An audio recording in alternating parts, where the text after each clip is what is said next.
प्राप्ते तृतीये युगपर्यये जातः पराशराद योगी वासव्याम कलया हरेः।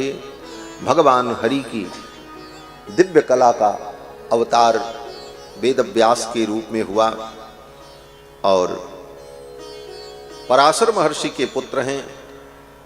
इसलिए महर्षियों का जो धर्म है तप,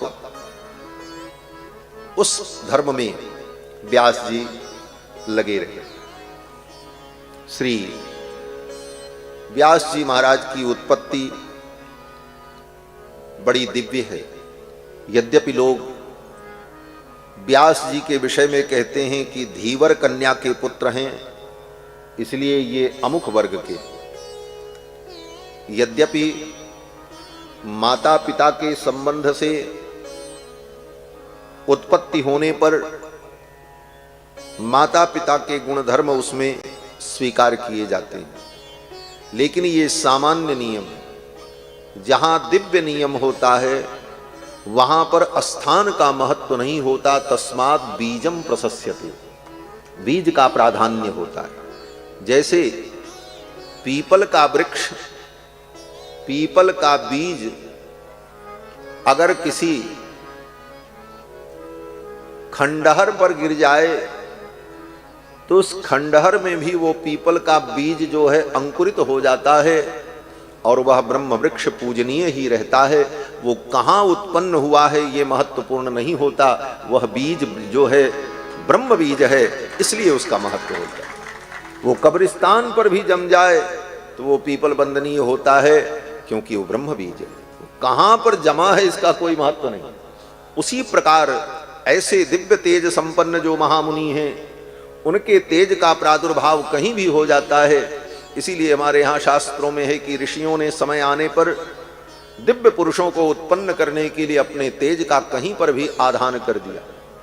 किसी अप्सरा में, हिरणी में, धीवर कन्या में और कहीं भी अपने तेज का आधान करके उन्होंने दिव्य संतान को प्राप्त करके सारे संसार का कल्याण किया। तो यह सृष्टि सामान्य प्राणियों की सृष्टि से विलक्षण मानी जाती है। वहां पर उसके माता और उसकी उत्पत्ति के स्थान का विषय लेकर के कोई विचार नहीं होता। पराशर महर्षि ने देखा इस समय ऐसा दिव्य मुहूर्त है, हृदय में प्रेरणा हुई कि अगर तुम्हारे द्वारा संतान उत्पन्न होगी तो वो भगवद अंश होगी, उस संतान में भगवान का आवेश होगा और उसके द्वारा जगत का कल्याण होगा। उसी समय पराशर महर्षि ने धीवर कन्या में गर्भाधान किया और कहा, देवी मुझे संतान प्राप्त करना है। उस धीवर कन्या ने कहा, आप तो संतान प्राप्त कर लेंगे लेकिन मेरा कन्यात्व नष्ट हो जाएगा। महर्षि ने कहा, मेरे तपोबल से तुम्हारा कन्यात्व नष्ट नहीं होगा, तुम पवित्र बनी रहोगी और उस संतान को प्रकट करके मैं अपने साथ लेकर के चला जाऊंगा और तत्काल वो संतान प्रकट होगी, तुम्हें गर्भ भी धारण नहीं करना पड़े। ऐसी दिव्यता जहां पर हो वहां उसकी उत्पत्ति को लेकर के अनेक प्रकार के वितंडावाद को खड़ा करना, जो आजकल के मूर्ख लोग जिनको शास्त्र का ज्ञान नहीं, वो भी अपना ज्ञान बघाड़ते रहते हैं। व्यास जी तो ऐसे थे, वाल्मीकि जी तो ऐसे थे, वो ऐसे थे। ये गलत बात है। महर्षि पराशर ने उस दिव्य मुहूर्त में आषाढ़ की पूर्णिमा, जिसको गुरु पूर्णिमा कहते हैं, गुरु पूर्णिमा जिसको हम लोग कहते हैं, उसी दिन वेदव्यास जी का अवतार हुआ है। वो वेदव्यास जी की जयंती है और आज भी उसे गुरु पूर्णिमा के रूप में हम मनाते हैं। क्यों? बोले संसार में जितने गुरु हैं, इन गुरुओं में गुरुत्व आया कहां से, ये गुरु बने कैसे?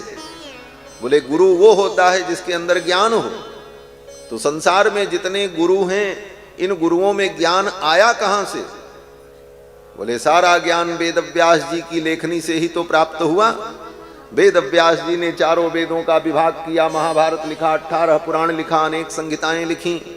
उन्हीं वेदव्यास के ज्ञान को पढ़ करके लोग संसार में गुरु बनते हैं, चाहे हम हो कोई हो, जितने संत महात्मा महापुरुष हैं। तो वेदव्यास जी के उच्छिष्ट ज्ञान को ही प्राप्त करके लोगों के अंदर गुरुत्व होता है। तो सबसे बड़े गुरु कौन हुए? बोले सबसे बड़े गुरु वेदव्यास जी हुए। तो वेद व्यास जी की जो जयंती है उसी को गुरु पूर्णिमा के रूप में गुरु पूजन के दिन हम लोग अनुभव करते हैं, क्योंकि संपूर्ण गुरुओं की गुरुता वेद व्यास जी के कारण है। तो महर्षि पराशर ने देखा आज मुहूर्त बहुत सुंदर है और इस मुहूर्त में जो संतान उत्पन्न होगी वो भगवद अंश होगी, और पराशर महर्षि ने धीवर कन्या में गर्भाधान किया और उसी क्षण वेद व्यास जी का प्रादुर्भाव हुआ। और वेद व्यास जी का जब प्रादुर्भाव हुआ उसी समय वेद व्यास जी बड़े हो गए और अपने पिता पराशर महर्षि का हाथ पकड़ा और पिता पुत्र दोनों उत्तराखंड की ओर चले गए। धीवर कन्या ने पराशर महर्षि के चरणों में प्रणाम किया और वो यथावत रही, उनके जीवन में कोई परिवर्तन नहीं आया। तो ऐसी दिव्य उत्पत्ति जहां पर हो वहां पर किसी प्रकार का संदेह करना यह धर्म के सिद्धांत और वैदिक सिद्धांत के प्रति अपराध है। वेद व्यास जी को लेकर पराशर महर्षि बद्रीनाथ धाम चले गए और वहीं यज्ञोपवीत संस्कार किया उनका, और उन्हें वेदादि ग्रंथों का अध्ययन कराया। और वेद व्यास जी तो साक्षात भगवान के स्वरूप, लेकिन अवतार में भी भगवान उन सारी विधियों का पालन करते हैं। जैसे राम जी, अब राम जी को क्या वेद पढ़ना, स्वयं भगवान है, सर्वज्ञ है, लेकिन अवतार लेते हैं तो यज्ञोपवीत होता है, गुरुकुल में पढ़ने जाते हैं, गुरु गृह गए पढ़न रघुराई, अल्पकाल विद्या सब आई। उसी प्रकार वेद व्यास जी भी स्वयं भगवान हैं, सर्वज्ञ हैं, लेकिन पिता ने उनका संस्कार किया, वेद पढ़ाया और सब कुछ पढ़ लिख करके वेद व्यास जी महाराज तप करने लगे और बद्रीनाथ धाम में निवास करते। स कदाचित सरस्वत्या उपस्पृश्य जलम शुचि विविक्त देशे आसीन उदिते रविमंडले। वेद व्यास जी का आश्रम सरस्वती नदी के तट पर, बद्रीनाथ धाम में सरस्वती नदी प्रवाहित होती। सरस्वती नदी भी 5 है। पंचनद्य सरस्वती मपियंति सस्रोतशा, वेदों ने कहा। एक सरस्वती नदी कुरुक्षेत्र से प्रकट होती है, जो अंतर्वाहिनी है। कुरुक्षेत्र में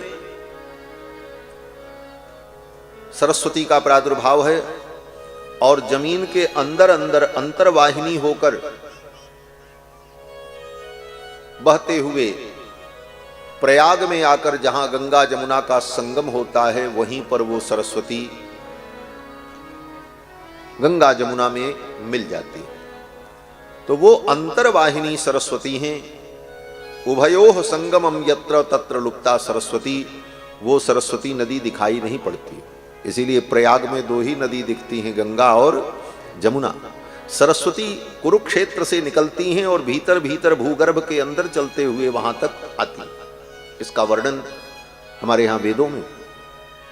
बाद में वैज्ञानिकों ने भी अपने यंत्र के द्वारा देख करके इसे सिद्ध किया कि कोई जल प्रवाह, कोई नदी कुरुक्षेत्र से भीतर भीतर अंतर्वाहिनी बहती हुई प्रयाग तक आती है।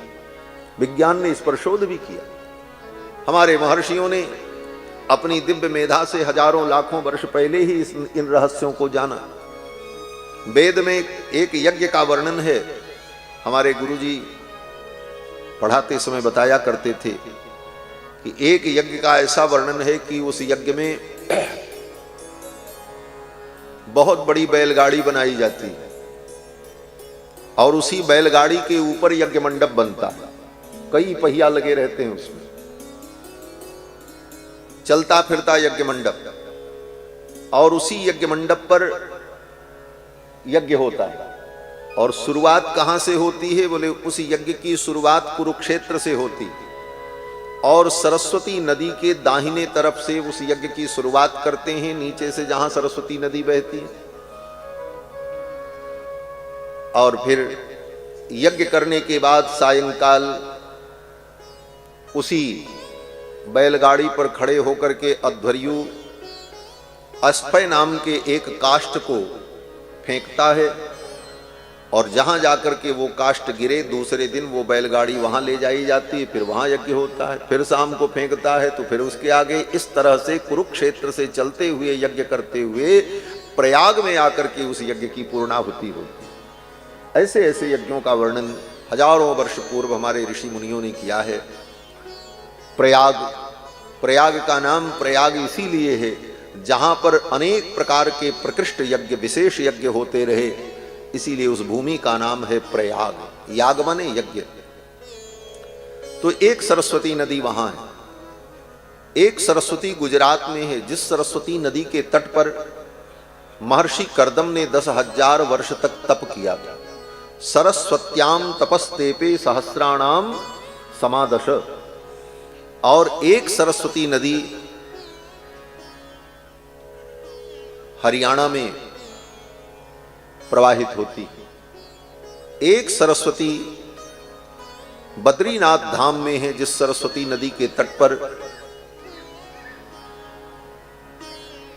वेद व्यास जी का आश्रम।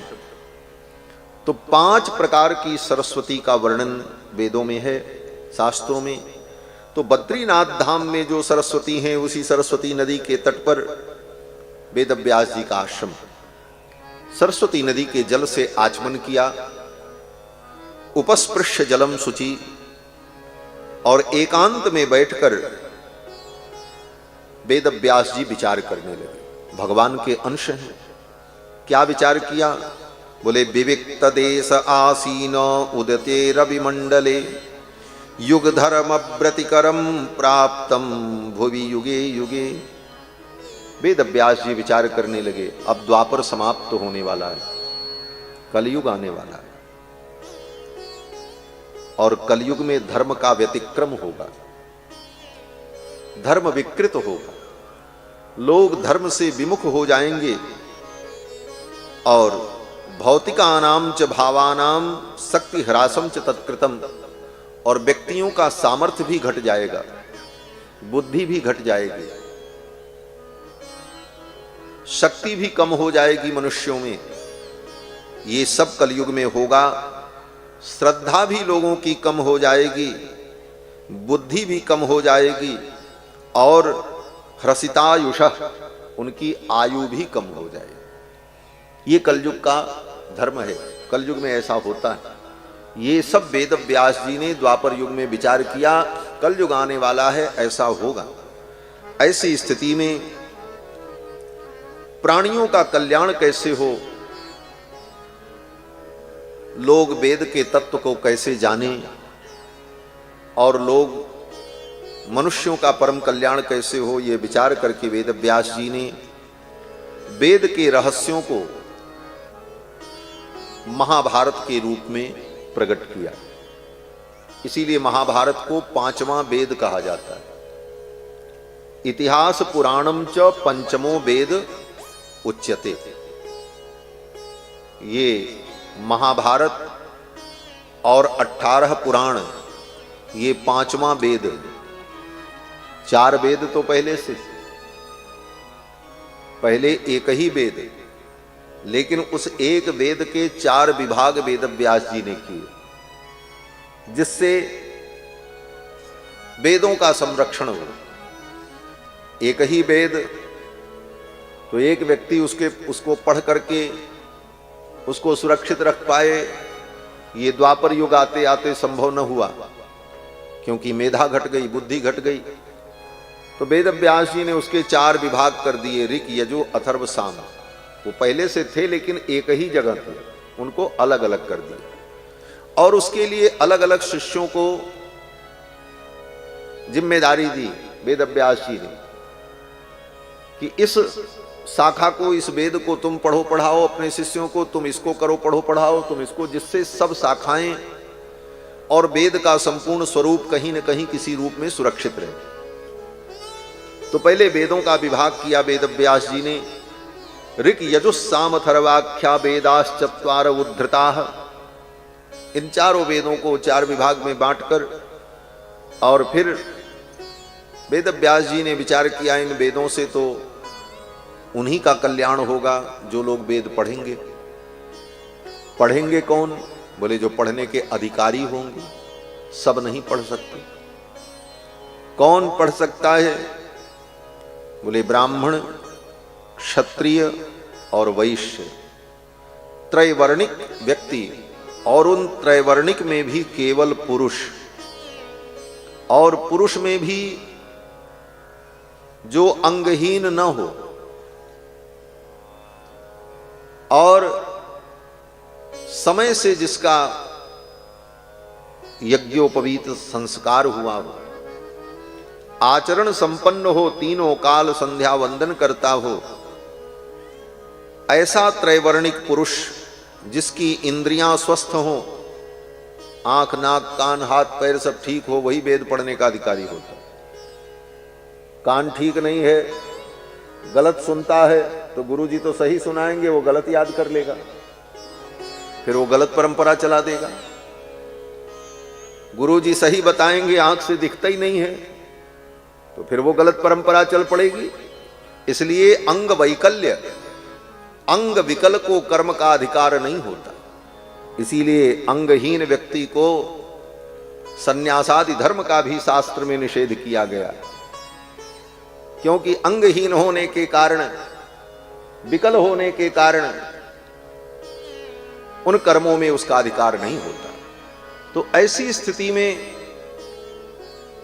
और जो प्राणी हैं उनका कल्याण कैसे हो, क्योंकि वो वेद पढ़ नहीं सकते। ब्राह्मण ही हो, लेकिन अगर वो पतित हो गया, ब्राह्मण के कुल में तो पैदा हुआ, लेकिन ब्राह्मण का आचरण नहीं है, न उसका यज्ञोपवीत हुआ, न वो संध्या वंदन करता है, न नहाता है, न धोता है, कहीं भी कुछ खा लेता है, कैसे भी रह लेता है, ऐसे कर्महीन ब्राह्मण क्षत्रिय वैश्य को भी वेद पढ़ने का अधिकार नहीं है। हाँ, ऐसे कर्महीन ब्राह्मण वेद का उच्चारण करें तो उनको पाप लगे। वेदव्यास जी कहते हैं कि स्त्री शूद्र द्विज बंधु नाम, द्विज बंधु, ये द्विज बंधु शब्द गाली है किसके लिए? बोले उन द्विजों के लिए जो द्विज तो हैं, लेकिन द्विज का आचरण उनके जीवन में नहीं। शब्द बड़ा सुंदर लगता है, द्विज बंधु। किसी को कहो आप तो द्विज बंधु हैं, तो सामने वाले को लगेगा हमारा बड़ा सम्मान कर रहे हैं, लेकिन वस्तुतः ये गाली है, उसका अपमान है। द्विज बंधु का मतलब जो केवल ब्राह्मण बंधु बनकर के जी रहा है, जाति से ब्राह्मण है, उसकी उत्पत्ति ब्राह्मण माता पिता से हुई, इसलिए ब्राह्मण कहा जा सकता है, परंतु उसके अंदर ब्राह्मण के कर्म नहीं है। ऐसे द्विज को द्विज बंधु कहा जाता है। तो जो द्विज बंधु हैं वो भी वेद नहीं पढ़ सकते, क्योंकि उनके अंदर वो शुद्धता पवित्रता नहीं। तो इन सब का कल्याण कैसे हो? भगवान तो सबका कल्याण चाहते हैं। यही तो हमारे सनातन धर्म की विशेषता है। अन्य मत पंथ में ऐसा नहीं है। उनके यहां तुमने अगर कुछ गड़बड़ कर दिया, बोले तो अब तुम जहन्नुम में ही जाओगे, हाँ, तुम्हारे लिए सारे रास्ते बंद। लेकिन हमारे सनातन धर्म में जो जिस परिस्थिति में है, पतित से पतित व्यक्ति भी है, अगर वो चाहता है कि हमारा कल्याण हो, तो शास्त्र उसका भी मार्गदर्शन करता है, इस जीव का कल्याण कैसे। इसीलिए हमारे यहां बड़े बड़े पतितों का भी उद्धार होता है।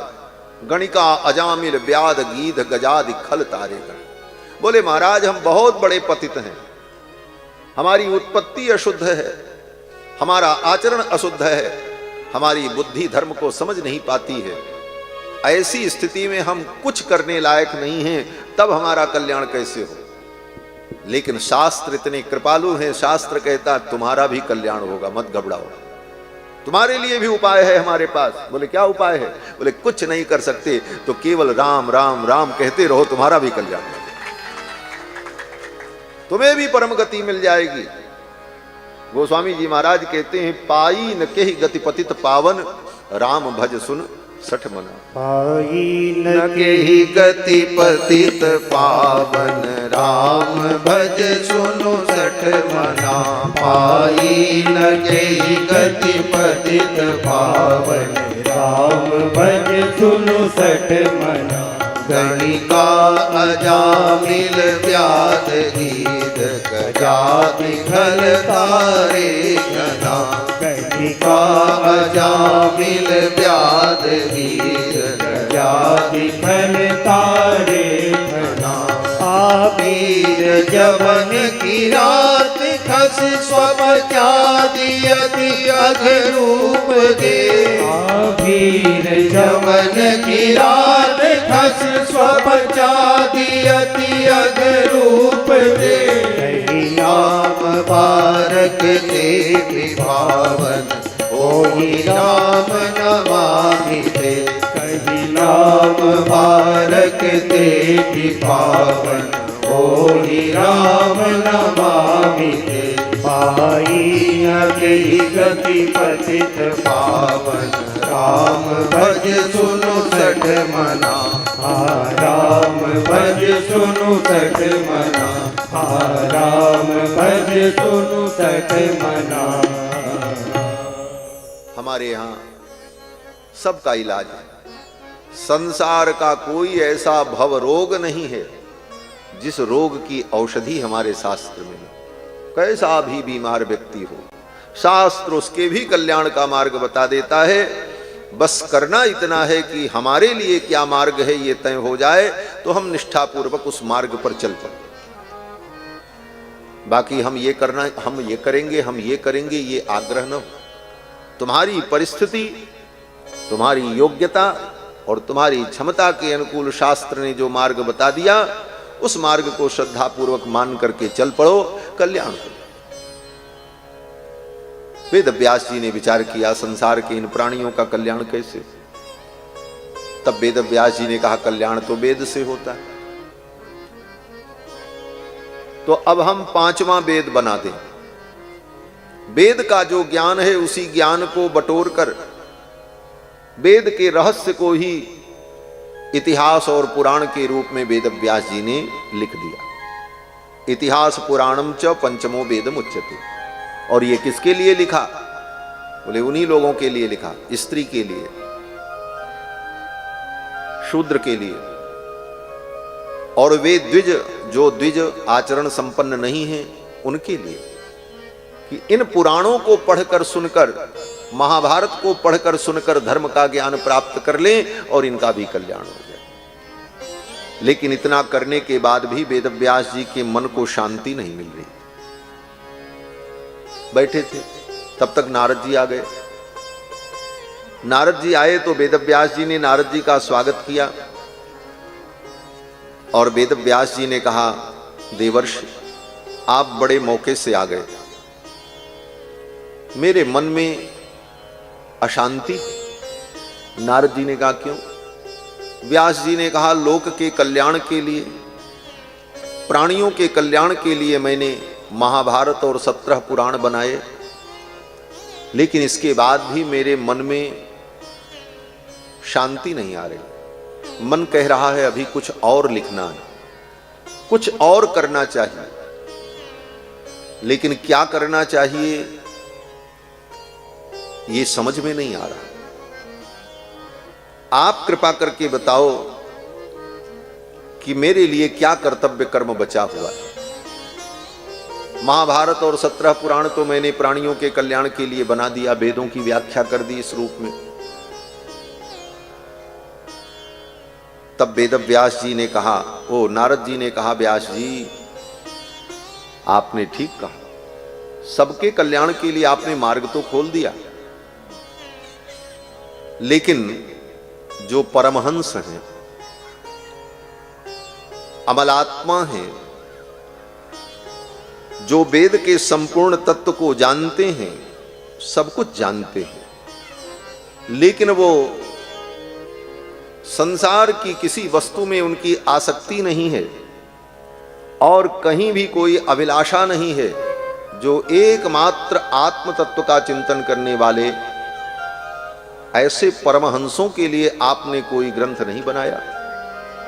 आपने जो ग्रंथ बनाया महाभारत, उसमें तो महाभारत समुद्र है, उसमें बड़े बड़े विद्वान तैरेंगे, बड़े बड़े विद्वानों की बुद्धि उसमें तैरेगी, गोता लगाएगी, लेकिन परमहंसों की बुद्धि और परमहंसों का चित्त डूब जाए ऐसा कोई आनंद सागर आपने नहीं बनाया, ऐसा कोई ग्रंथ आपने नहीं बनाया।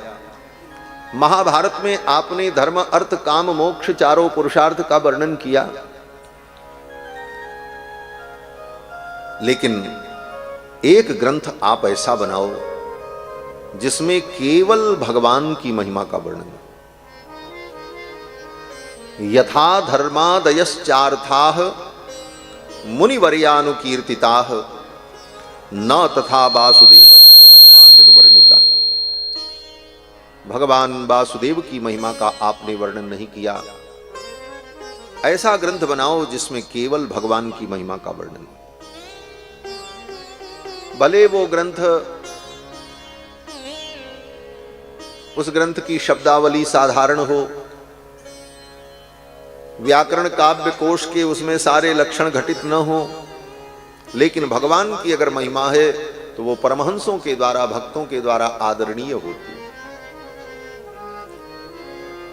नारद जी कहते हैं कि बहुत सुंदर ग्रंथ हो, बहुत बड़े विद्वान के द्वारा लिखा जाए, लेकिन उसमें भगवान की महिमा अगर नहीं है तो वो ग्रंथ क्या है? बोले काक तीर्थ के समान है। काक तीर्थ माने कौआ जिसमें स्नान करता है। कौआ कहाँ स्नान करता है? बोले कौआ क्षीर सागर में और मानसरोवर में नहीं स्नान करता। कौआ तो वर्षा ऋतु में जब सड़क के किनारे गड्ढे में पानी भर जाता है तो उसी में अपनी चोंच भिगो करके, पंख को भिगो करके फड़फड़ा लेता है। उसको काक तीर्थ कहते हैं। ये बड़े बड़े विद्वान जो अपनी बुद्धि का मसाला तैयार करके दुनिया को प्रभावित करने के लिए ग्रंथ लिखते हैं, वो ग्रंथ किस कोटि का होता है? बोले वो काक तीर्थ है। उसमें कौआ अपनी चोंच मारे जाकर के, वो किसी काम लायक नहीं होता, वो काक तीर्थ है। नारद जी कहते हैं तद बायसम तीर्थ मुशंति मानसा न यत्र हंसा निरमंत शिक्षया। उसमें परमहंस नहीं रमण करते। कोई ज्ञानी, कोई भक्त, कोई प्रेमी महापुरुष उस ग्रंथ का विचार नहीं करता। क्यों? बोले उसके लायक वो होता ही नहीं। लेकिन जिस ग्रंथ में भगवान की महिमा का वर्णन हो, भले उसमें काव्य की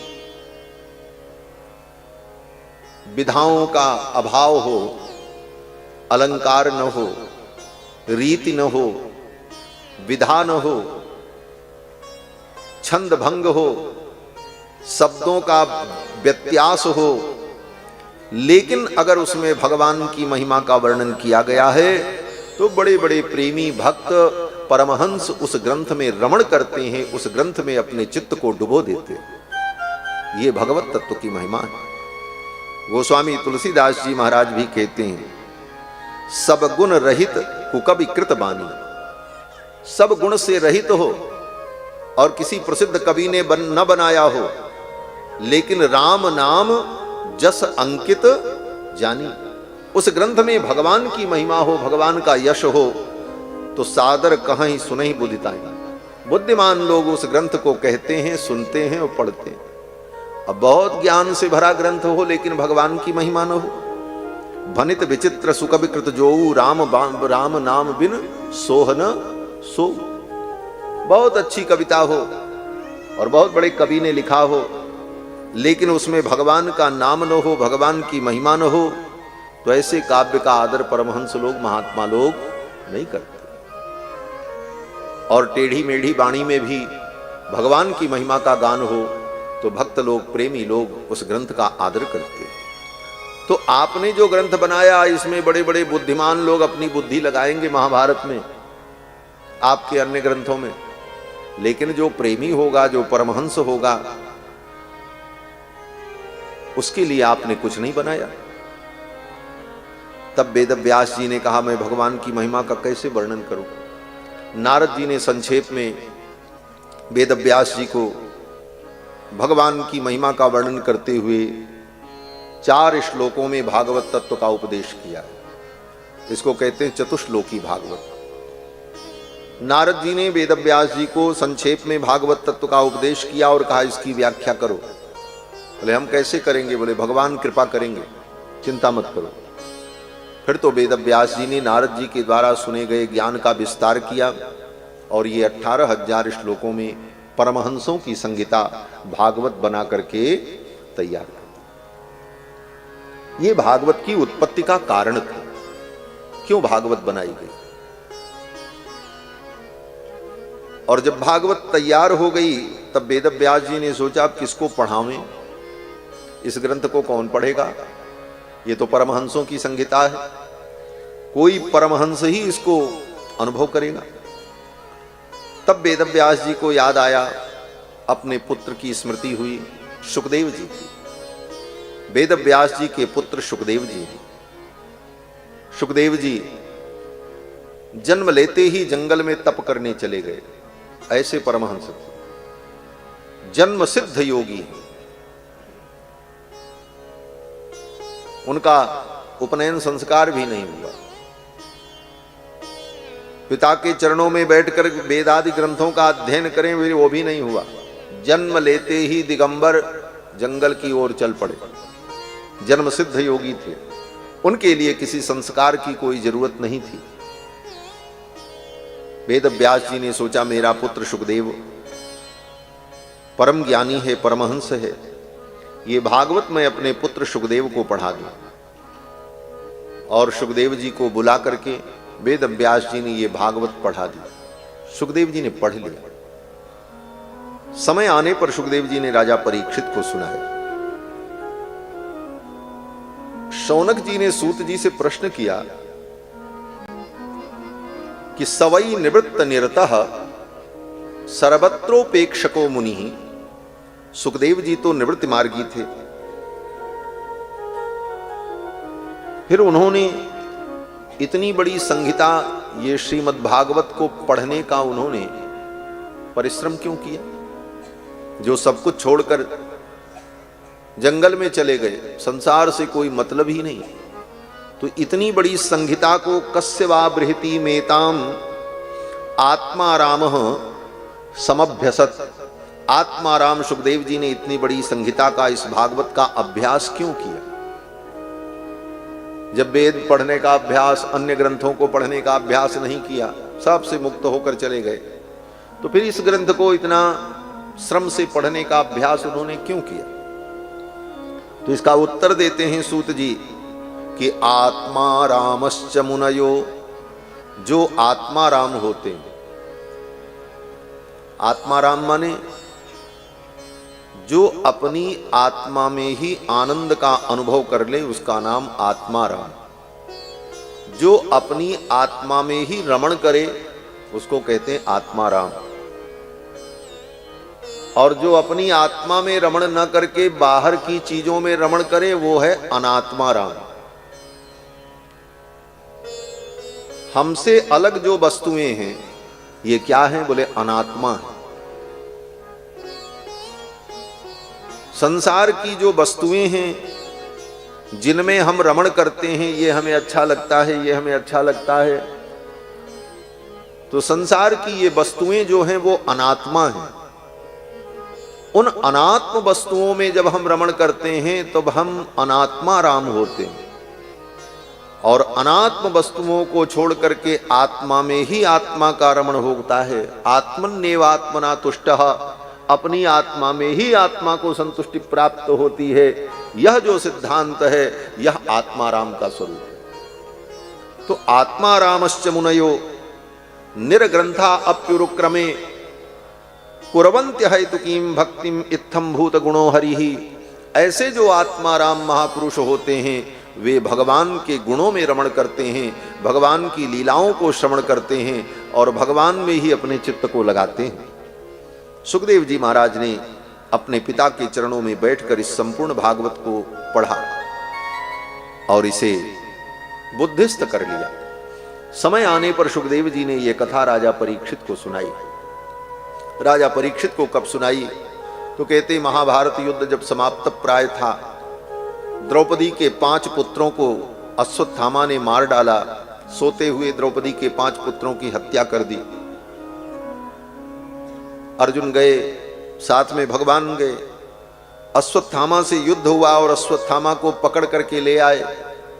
रस्सी से बांधकर रथ के पिछले हिस्से में रखकर अर्जुन अश्वत्थामा को लेकर के आए। जब अश्वत्थामा को अर्जुन ने बांधा, उस समय भगवान कृष्ण ने कहा इसे मार डालो। तदसौ बध्यताम पाप आततायात्म बंधुहा, ये तुम्हारे बंधुओं का वध करने वाला है, इसे तुम अभी मार दो। भगवान ने अर्जुन से कहा, लेकिन अर्जुन ने अश्वत्थामा को नहीं मारा, भगवान की आज्ञा नहीं मानी। अर्जुन तो भगवान की हर आज्ञा का पालन करते हैं, लेकिन भगवान ने कहा मार दो इस अश्वत्थामा को। तदसौ बध्यताम पाप, लेकिन इस आज्ञा को अर्जुन ने नहीं माना। क्यों नहीं माना? अर्जुन समझ गए कि भगवान द्वारिकाधीश मेरे धर्म की परीक्षा ले रहे हैं। धर्म की परीक्षा बड़ी सूक्ष्म होती है।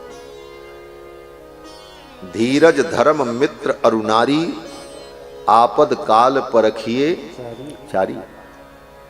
आपत्ति और विपत्ति में ही धर्म की परीक्षा होती है। भगवान परीक्षा ले रहे थे अर्जुन कि देखें इस विपत्ति में, इस संकट में अर्जुन धर्म को छोड़ता है कि नहीं छोड़ता है। विपत्ति का बहाना करके, दुख का बहाना करके व्यक्ति अगर धर्म छोड़ देता है, इसका मतलब वो सच्चा धर्मात्मा नहीं है। अनुकूल परिस्थिति में तो हर व्यक्ति धर्मात्मा बन जाता है, लेकिन प्रतिकूल परिस्थिति में भी जो धर्म का त्याग न करे वही सच्चा धर्मात्मा होता है। 5 पुत्रों को जिसने मारा है, इससे बड़ी प्रतिकूल परिस्थिति क्या हो सकती है। भगवान ने कहा मार दो इसे। अर्जुन समझ गए, एवं परीक्षता धर्मम पार्थ कृष्णेन नोदितः। अर्जुन समझ गए कि भगवान कृष्ण मेरी परीक्षा ले रहे हैं। क्या परीक्षा ले रहे थे? बोले धर्म कहता है ब्राह्मण का दैहिक वध नहीं होना चाहिए। ब्राह्मण को दंड देने के लिए सब प्रकार के दंड का विधान है, लेकिन मृत्यु दंड नहीं, दैहिक दंड नहीं।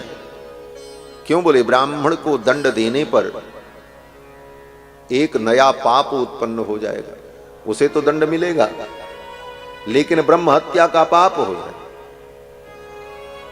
बोले महाराज वो दुष्ट हो तब? बोले तब भी। जैसे गाय कितनी भी दुष्ट हो, एक छटाक दूध न देती हो और सबको मारती हो, कितने लोगों को घायल कर चुकी हो, तो आप कहो ये गाय तो गाय नहीं है, इसमें गाय के कोई लक्षण ही नहीं है, और ये सबको मार रही है इसलिए इसे मार दिया जाए, तो उस गाय की हत्या करोगे तो क्या गौ हत्या नहीं लगेगी? लगेगी, गौ हत्या लगेगी।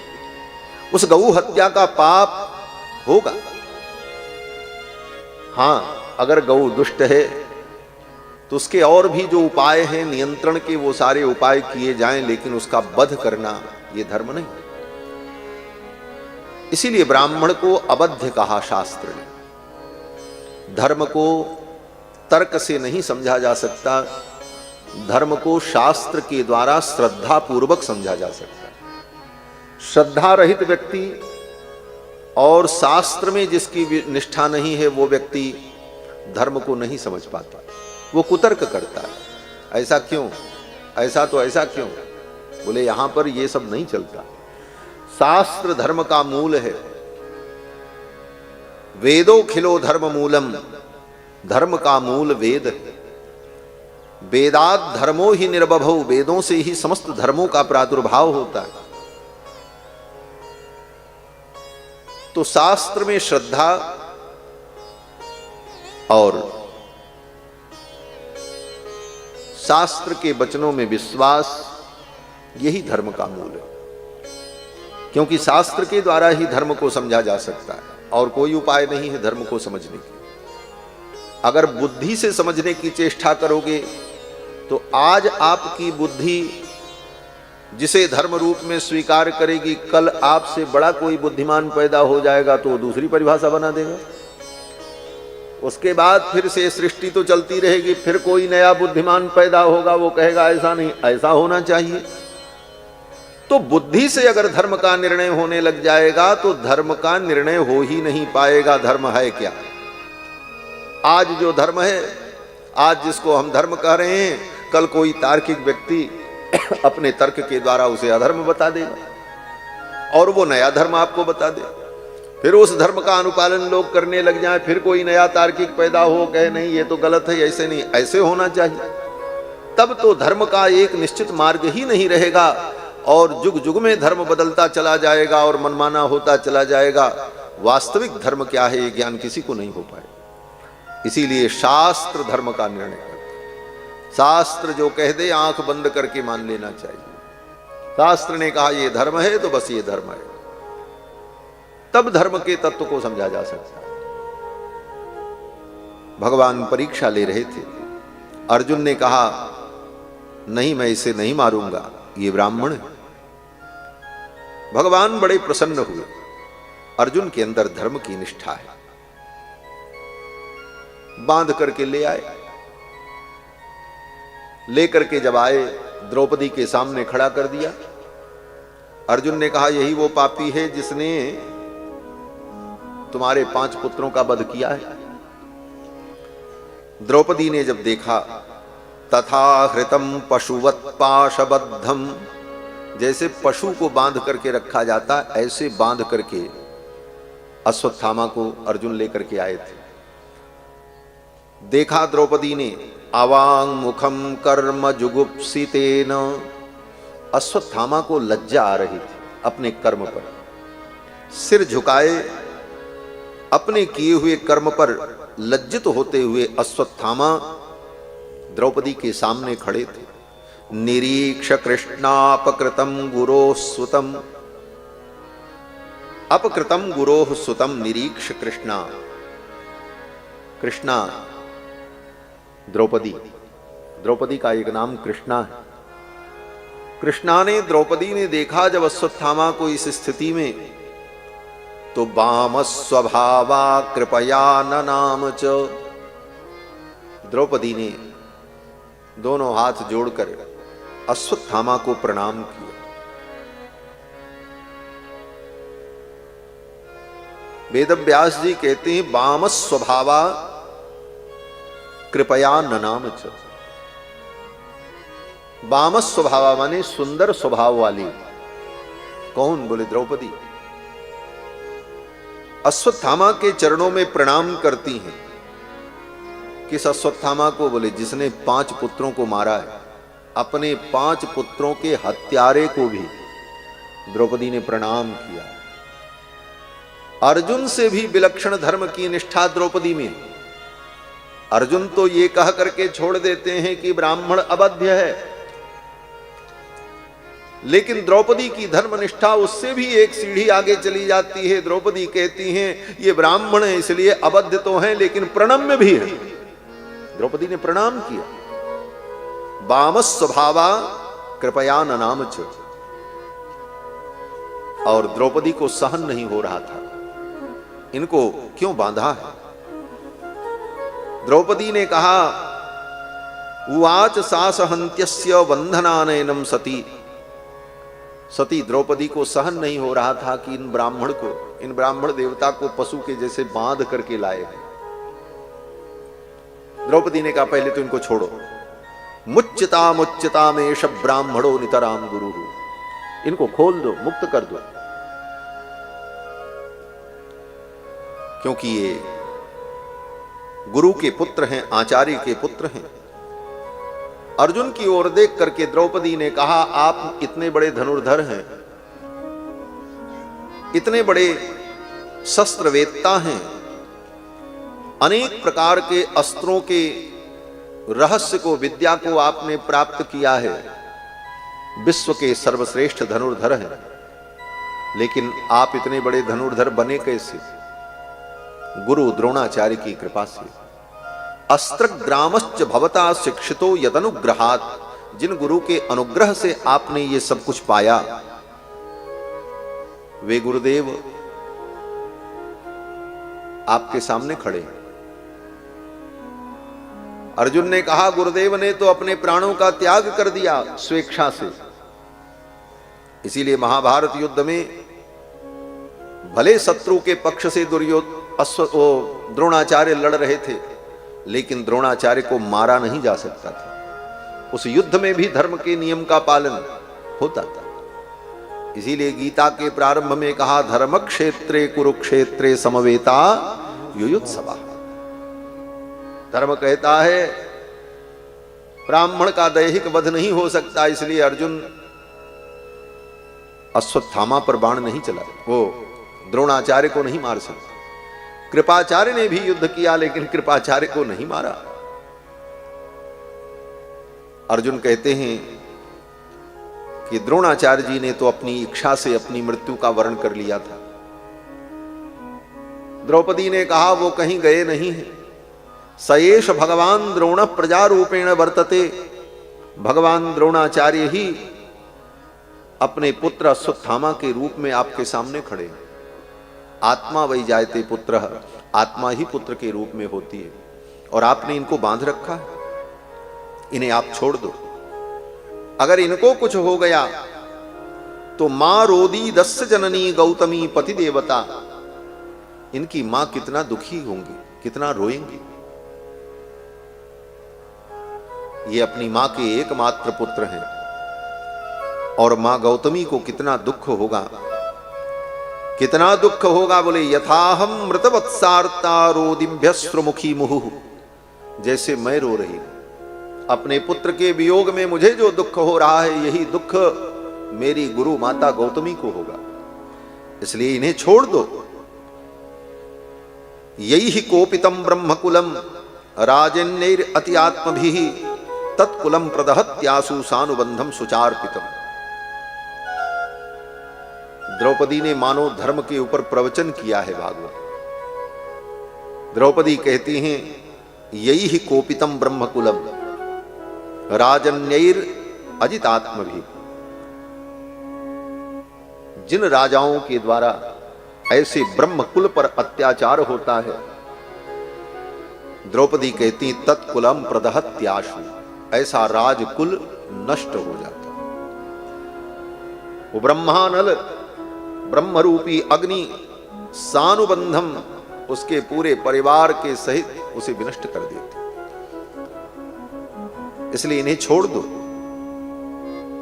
सूत जी महाराज कहते द्रौपदी का वचन कितना महत्वपूर्ण था, क्या क्या विशेषता थी। बोले एक श्लोक में द्रौपदी के इन वचनों की विशेषता बताई। धर्म्यम न्यायम सकरुणम न्यर्विलीकम समम महत् राजधर्म सुतो राज्ञा प्रत्यनंदत बचो द्विजाः। द्रौपदी के इस वचन में इतनी विशेषताएं थी। धर्म्यम, द्रौपदी जो कह रही थी वो धर्म का विषय था, धर्म संगत था। न्यायम, उसमें न्याय था, लेकिन इसके साथ साथ सकरुणम, उसमें करुणा भरी थी, दया भी थी। निर्व्यलीकम, अकाट्य था तर्क द्रौपदी का। किसी शास्त्र के वचन से द्रौपदी के वचन को काटा नहीं जा सकता था। निर्व्यलीकम, समम महत्, ऐसे महान वचन को सुनकर भगवान प्रसन्न हो गए, लेकिन भीम नाराज हो गए। भीम बगल में खड़े थे। भीम ने कहा कुछ नहीं, इसको मैं मारूंगा। भीम दौड़ पड़े अश्वत्थामा को मारने के लिए। द्रौपदी भी दौड़ पड़ी। द्रौपदी ने आकर के भीम को रोका, नहीं मार सकते। भीम ने कहा मैं मारूंगा, द्रौपदी ने कहा मैं बचाऊंगी। भगवान ने देखा कहीं ये दोनों आपस में न लड़ जाएं। द्रौपदी कहती है मैं मारने नहीं दूंगी, भीम कहते मैं मारूंगा। निशम्य भीम गदितम द्रौपद्याश्च चतुर्भुजा। भीम के और द्रौपदी के वचन को सुनकर के भगवान कृष्ण चतुर्भुज हो गए। 4 भुजाओं को प्रकट कर लिया। 2 भुजाएं थी, 2 और प्रकट हो गई। क्यों? भगवान ने सोचा ये दोनों आपस में भिड़ जाएंगे तो मैं कैसे छुड़ाऊंगा। 2 भुजाओं से इन्हें छुड़ा नहीं पाऊंगा। 4 भुजा होगी तो 2 भुजा से द्रौपदी को पकड़ूंगा, 2 भुजा से भीम को पकड़ूंगा। इसीलिए ठाकुर जी ने चतुर्भुज रूप धारण कर लिया। निशम्य भीम गतितम द्रौपद्याश्च चतुर्भुज आलोक्य वदनम सख्युर इदमाह हसन्निव। हंसते हुए भगवान ने कहा, अर्जुन तुम एक काम करो, द्रौपदी जो कहती हैं वो ठीक है, भीम जो कहते हैं वो भी अपने जगह पर ठीक हैं, और दोनों वचन शास्त्रीय हैं। शास्त्र कहता है ब्राह्मण का दैहिक वध न हो, लेकिन वही शास्त्र कहता है कि आतताई को मृत्युदंड देना चाहिए। आतताई किसे कहते हैं? बोले जो किसी के घर में आग लगा दे, किसी को धोखे से जहर पिला दे, किसी के धन को चुपके से चुरा ले, सोते हुए व्यक्ति की हत्या कर दे, बालक की हत्या कर दे और स्त्री की हत्या कर दे। ये 6 प्रकार के आतताई होते हैं, इनको आतताई कहा जाता है। ये आतताई शब्द जो हम लोग प्रयोग करते हैं, ये तो बड़े आतताई हैं। ये 6 काम जो करते हैं उनको आतताई कहा जाता है। इन 6 में से कोई भी एक काम व्यक्ति ने किया तो वो आतताई है। अग्निदो गरदश्चैव धनहारी च सुप्तः, किसी को जहर देने वाला, किसी के घर में आग लगा देने वाला, खरिहान में आग लगा देने वाला, बच्चे की हत्या करने वाला, स्त्री की हत्या करने वाला।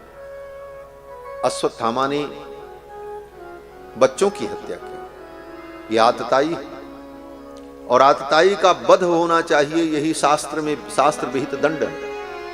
लेकिन आतताई होते हुए शरीर से ये ब्राह्मण, शास्त्र कहता है ब्राह्मण को मृत्युदंड नहीं होना चाहिए। बड़ा धर्म संकट उपस्थित हुआ, कैसे धर्म का पालन?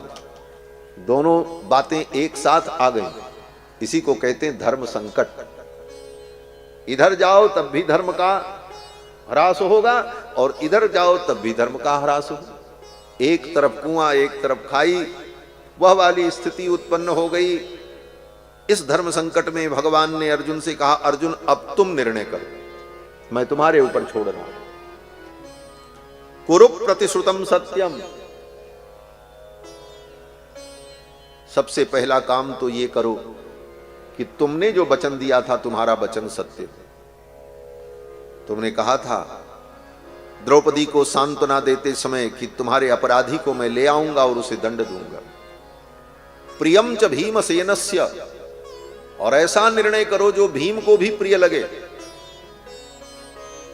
और पांचाल्या मह्यमेव च, और द्रौपदी ने जो कहा है द्रौपदी के वचनों का भी समादर हो और मेरी भी प्रसन्नता का ख्याल रखना। अर्जुन तुम निर्णय करो क्या करना है। सब निर्णय अर्जुन पर छोड़ दो।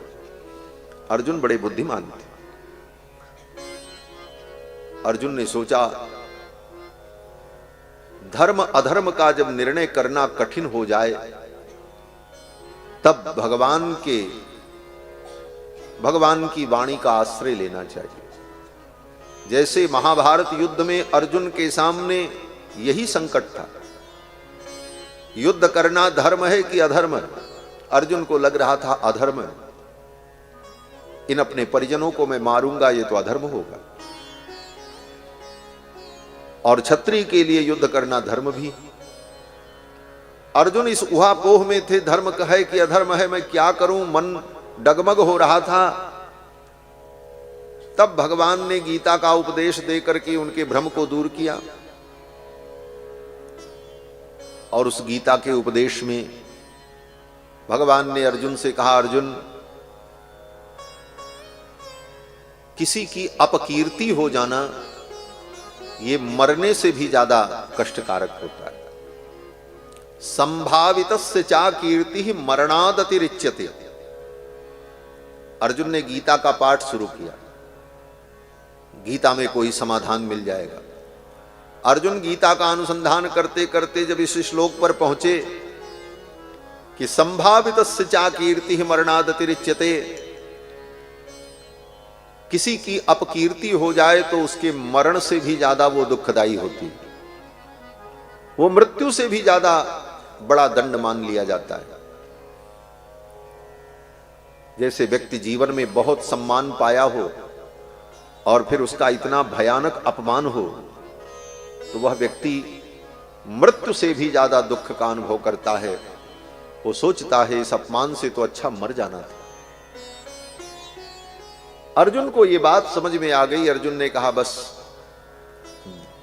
अश्वत्थामा का अपमान हो जाए, यही इसके लिए मृत्युदंड है। वपनम द्रविणादानम स्थानान निर्यापणम तथा एष ही ब्रह्म बंधूनाम बधो नान्योस्ति दैहिका। ब्राह्मण का दैहिक बध नहीं। और फिर अश्वत्थामा के मस्तक में जो मणि थी उसे काट करके निकाल लिया अर्जुन ने। उस मणि के कारण ही अश्वत्थामा के अंदर विलक्षण तेज था। जन्मजात वो मणि थी मस्तक में, यहां पर बालों के बीच में। मणिम जहार मूर्धन्यम द्विजस्य सह मूर्धजम। बाल के सहित ऐसे पकड़ा और मणि को तलवार से काट करके निकाल लिया अर्जुन। उस मणि के निकालते ही अश्वत्थामा तेजहीन हो गए। यही दंड दिया गया। अश्वत्थामा के अंदर जो तेज था, जो दिव्यता थी, वो क्षीण हो गई। तेजसा मणिना हीनम शिविरान निर्यापयत। और शिविर से अपमानित करके अश्वत्थामा को भगा दिया। यही दंड निर्णय किया अर्जुन ने। इसके बाद कथा आती है कि अश्वत्थामा के मन में कौरवों के प्रति बड़ा द्वेष भाव था। अश्वत्थामा चाहते थे कि ये कौरवों का वंश विनष्ट हो जाए। कौरव का मतलब केवल दुर्योधनादि नहीं, कुरुवंश है। कुरुवंश में ही पांडव भी।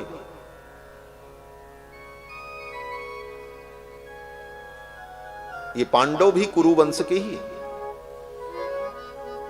अश्वत्थामा चाहता था कि दुर्योधन का वंश तो खत्म हो गया, ये पांडवों का वंश भी खत्म हो जाए तो कौरव वंश खत्म हो जाए।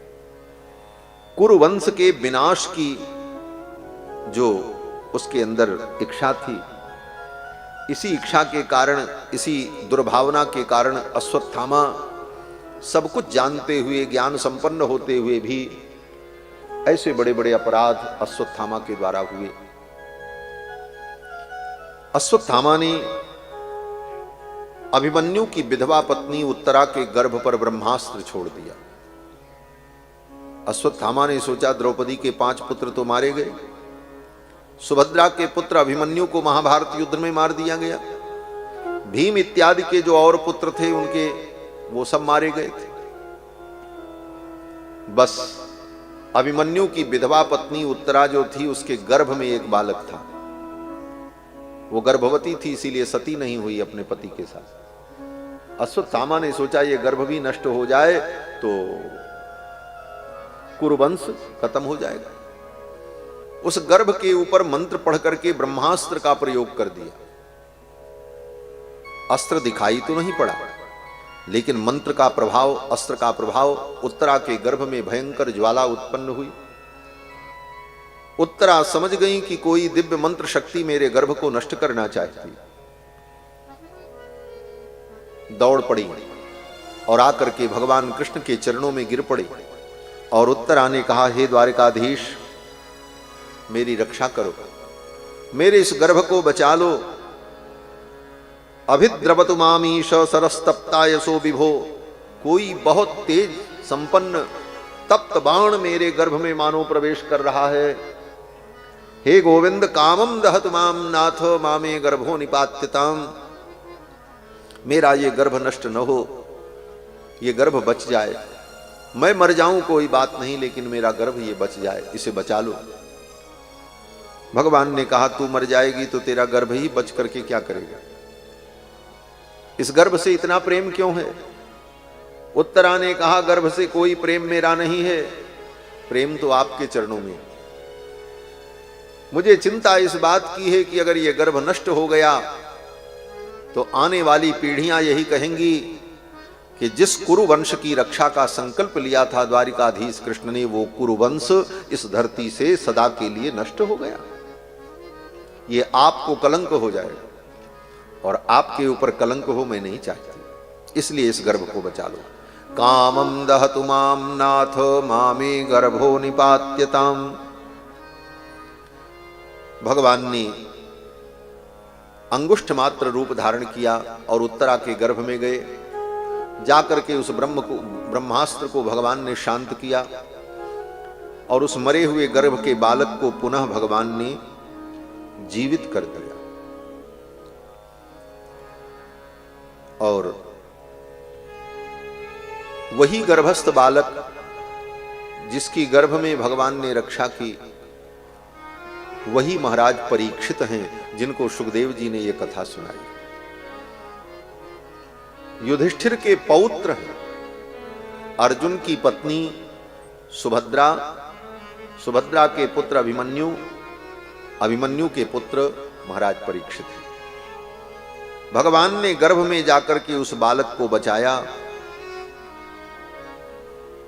इसके बाद कथा आती है कि भगवान कुंती बुआ के सामने आए। कुंती बुआ ने प्रणाम किया। कुंती बुआ ने भगवान को देख करके कहा, हे द्वारिकाधीश कृष्ण, आपको सब कोई जान नहीं सकते।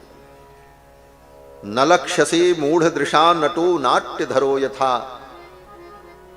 जैसे नट जब मंच पर आता है तो सज धज करके ऐसा भेष बदल करके आता है कि उसी के साथी उसे नहीं पहचान पाते। बाद में पता चलता है यही व्यक्ति तो था मंच पर जो अभिनय कर रहा था।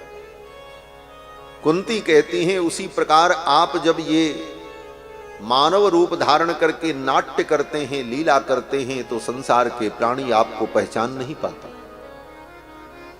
लेकिन ये लीला आप करते क्यों हैं? कुंती कहती हैं कि तथा परमहंसानाम मुनीनाम अमलात्मनाम। जो बड़े बड़े परमहंस हैं, मुनि हैं, उन मुनि महात्माओं परमहंसों के भक्ति योग का विधान करने के लिए भक्ति योग विधानार्थम कथम पश्येम हि स्त्रियः। आप ये जो लीला करते हैं इसका उद्देश्य यही है कि परमहंस मुनि महात्माओं के हृदय में भक्ति योग की स्थापना हो। आपके इस चरित्र को देखकर बड़े बड़े ऋषि मुनि महात्मा भी आपके गुणानुवाद में, आपके कथन में अपने चित्त को लगाकर भक्ति योग में सफलता प्राप्त कर लेते हैं। द्रौपदी ने कहा, कुंती ने कहा, कृष्णाय वासुदेवाय देवकी नंदनाय च नंद गोप कुमाराय गोविंदाय नमो नमः। कुंती ने भगवान को प्रणाम किया। नमः पंकज नाभाय, हे पंकज नाभ। नमः पंकज मालिने, हे कमल की माला धारण करने वाले गोविंद। नमः पंकज नेत्राय, कमल के समान आपके सुंदर नेत्र हैं। नमस्ते पंकजांघ्रे, कमल के समान आपके चरण हैं, आपको मैं प्रणाम करती हूं। कुंती ने भगवान के चरणों में प्रणाम किया। भगवान ने कहा, बुआ जी मैं प्रसन्न हूं, आप कुछ मांग लो, आपकी कोई इच्छा हो तो आप कहो। कुंती ने कहा, हे द्वारकाधीश, अगर आप कुछ देना चाहते हैं तो आप यही दीजिए कि बार बार मेरे जीवन में ऐसी ही विपत्तियां आती रहें, दुख के पहाड़ मेरे जीवन में पड़ते रहें। मैं आपसे यही मांगती हूं। आज तक के इतिहास में किसी भक्त ने भगवान से दुख नहीं मांगा। अगर सुख नहीं मांगा तो दुख भी नहीं मांगा।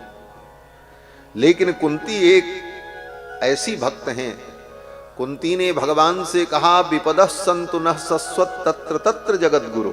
हे जगत गुरु, हमारे जीवन में विपत्तियां आए, बार बार मेरे जीवन में संकट आए, यही मैं चाहती हूं आपसे। कुंती करतूत ऐसी करे कौन भूत प्राणी, मांगत विपत्ति जासो भाजें सब जग। जिस विपत्ति से सारी दुनिया भागती है, कुंती उस विपत्ति को भगवान से मांगती। भगवान ने कहा, बुआ जी ये आप विपत्ति क्यों मांग रही हो? कुंती ने कहा महाराज इन विपत्तियों का महत्व मैं जानती हूं। ये संसार के लोग क्या जाने विपत्ति का महत्व, ये तो अज्ञानी है, थोड़ी सी विपत्ति देख करके घबरा जाते हैं। लेकिन विपत्ति का महत्व मैं जानती हूं। भगवान ने कहा क्या महत्व है? कुंती ने कहा भवतो दर्शनम यत् स्यात् अपुनर्भव दर्शनम। ये विपत्तियां आपका दर्शन कराती हैं। जिसके जीवन में विपत्ति नहीं आई वो आपका दर्शन कर ही नहीं सकता। जिसके जीवन में विपत्ति नहीं आई वो आपको याद नहीं कर सकता। जिसके जीवन में विपत्ति नहीं आई वो आपको समझने की चेष्टा नहीं कर सकता। क्यों बोले? वो संसार के सुख में भूला रहेगा। इसीलिए लोगों ने कहा दुख में सुमिरन सब करे, सुख में करे न को। और सुख में सुमिरन जो करे तो दुख काहे को हो। दुख का भी अपना एक महत्व है। किसी चीज के महत्व को कई प्रकार से समझा जाता है। ये विपत्तियां भले खराब हों, दुखदाई हों, लेकिन इन विपत्तियों के कारण व्यक्ति सावधान होता है, बहुत कुछ सीखता है, बहुत कुछ समझता है, और आगे जीवन में उसे क्या करना है उसका मार्गदर्शन भी होता है। और ये विपत्तियां व्यक्ति को भगवान की ओर खींचती हैं। ये विपत्तियां जीव को भगवान की ओर ले जाती हैं। यह इन विपत्तियों का सकारात्मक प्रयोग है। एक कवि की एक कविता, एक पंक्ति मुझे याद आती है कि सब लोग पाप की निंदा करते हैं, पाप बड़ा खराब है, पाप बड़ा खराब है। तो कवि ने बड़ा सुंदर व्यंग किया कि पाप जो है, उस पाप ने आकर के कहा भाई हमारी भी सुन लो। बोले क्या सुनाना चाहते हो? पाप ने कहा दुनिया के लोगों मुझे तुम गाली देते हो, ये पाप पाप बड़ा खराब है, लेकिन मेरा भी कुछ महत्व है। बोले क्या महत्व है तुम्हारा? पाप ने कहा कि मेरा तो इतना बड़ा महत्व है कि अगर मैं बताऊं तो तुम्हें आश्चर्य होगा। बोले बताओ। तो पाप ने कहा अगर कहीं मैं जन्म न लेता, धरा बनी ये मशान होती, न मंदिरों में मृदंग बजते, न मस्जिदों में अजान होती। अगर ये पाप न होता तो आज मंदिरों में मृदंग न बजते। पाप ने कहा अगर मैं न होता तो ये बड़े बड़े मेले न लगते, गंगा स्नान के पर्व पर लोग गंगा नहाने न जाते। क्यों जाते? पाप ने कहा कि मेरा भी तो कुछ महत्व है। हम अगर न होते तो ये आज दुनिया में जो यज्ञ, दान, तप, तीर्थ, मंदिर, घंटा घड़ियाल बज रहा है, कथा हो रही, प्रवचन हो रहा है, लोग सेवा कर रहे हैं, धर्म कर रहे हैं, ये क्यों? कहीं न कहीं पाप का भय है। उस पाप के भय ने इस धर्म के स्वरूप को प्रकट किया है, इसलिए उसकी भी भूमिका। जैसे बनी हुई बिल्डिंग बड़ी सुंदर लगती है, लेकिन जिस नींव पर टिकी है वो नींव नहीं दिखता। उसी तरह ये धर्म का जो प्रसार है, उस पाप ने कहा अगर हम न होते तो काहे को ये सब लोग करते, हम ही से तो डर करके लोग सब कुछ कर रहे हैं। तो यह एक सकारात्मक सोच है और ऐसा भी चिंतन करना चाहिए। कुंती ने कहा महाराज ये विपत्तियां आपका स्मरण कराती हैं। अंत में कुंती ने कहा मेरे इन पुत्रों के प्रति मेरा जो स्नेह है, इस स्नेह को भी आप समाप्त करके जाओ। मेरा कहीं भी स्नेह और मोह न रह जाए, मेरा मन पूर्ण रूप से आपका चिंतन करे। कुंती ने यही प्रार्थना की। ये तीन माताओं की कथा एक क्रम से भागवत में प्रारंभ में सूत जी ने सुनाई। पहले द्रौपदी का चरित्र, फिर उत्तरा का चरित्र, फिर कुंती का चरित्र। इन तीनों का राजा परीक्षित से बड़ा अद्भुत संबंध है। एक तो परीक्षित की मां है उत्तरा, और द्रौपदी बोले द्रौपदी उनकी दादी है, और कुंती बोले परदादी है। जिसकी मां भगवान की इतनी बड़ी भक्ता, जिसकी दादी इतनी बड़ी भक्ता, जिसकी परदादी इतनी बड़ी भक्ता, वह परीक्षित कितने महान है। इनके कुल में सब भगवान के परम भक्त हुए। कहते हैं इसके बाद भगवान पहुंचे कुरुक्षेत्र में, जहां पर पितामह बाण की सैया पर पड़े थे। सूर्य उत्तरायण हो चुके थे। भीष्म पितामह को शरीर छोड़ना था।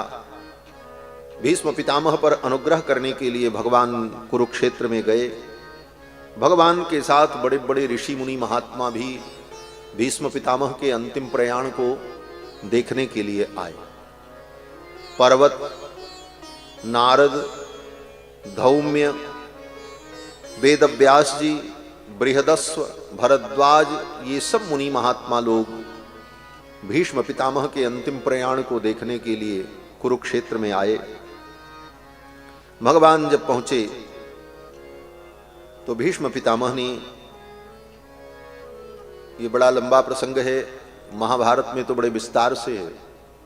भगवान जब पहुंचे तो युधिष्ठिर ने बहुत सारी बातें पूछी हैं। पितामह ने धर्मराज युधिष्ठिर को धर्म का उपदेश किया है और भगवान की भक्ति की महिमा बताई। पितामह ने कहा, हे धर्मराज, इन गोविंद के चरणों की भक्ति ही सबसे बड़ा धर्म है। एष में सर्वधर्माणाम धर्मोधिकतमो मतः यद भक्त्या पुंडरीकाक्षम स्तवैरर्चे नरः सदा। पितामह ने कहा, हे युधिष्ठिर, इन गोविंद के चरणों की भक्ति ही सबसे बड़ा धर्म है, इससे बड़ा कोई धर्म नहीं। और एक बात और, ये तो तुम्हारे संबंधी हैं, तुम्हारे मामा के बेटे हैं, तुम्हारे मित्र हैं, तुम्हारे सचिव हैं, तुम्हारे सारथी हैं, लेकिन इस धोखे में मत रहना कि ये केवल तुम्हारे हैं। पितामह ने कहा, ये सबके हैं। सर्वात्मनः समदृशो, ये सर्वात्मा है, समदर्शी। सर्वात्मा समदर्शी क्यों हैं? पितामह ने कहा, अगर ये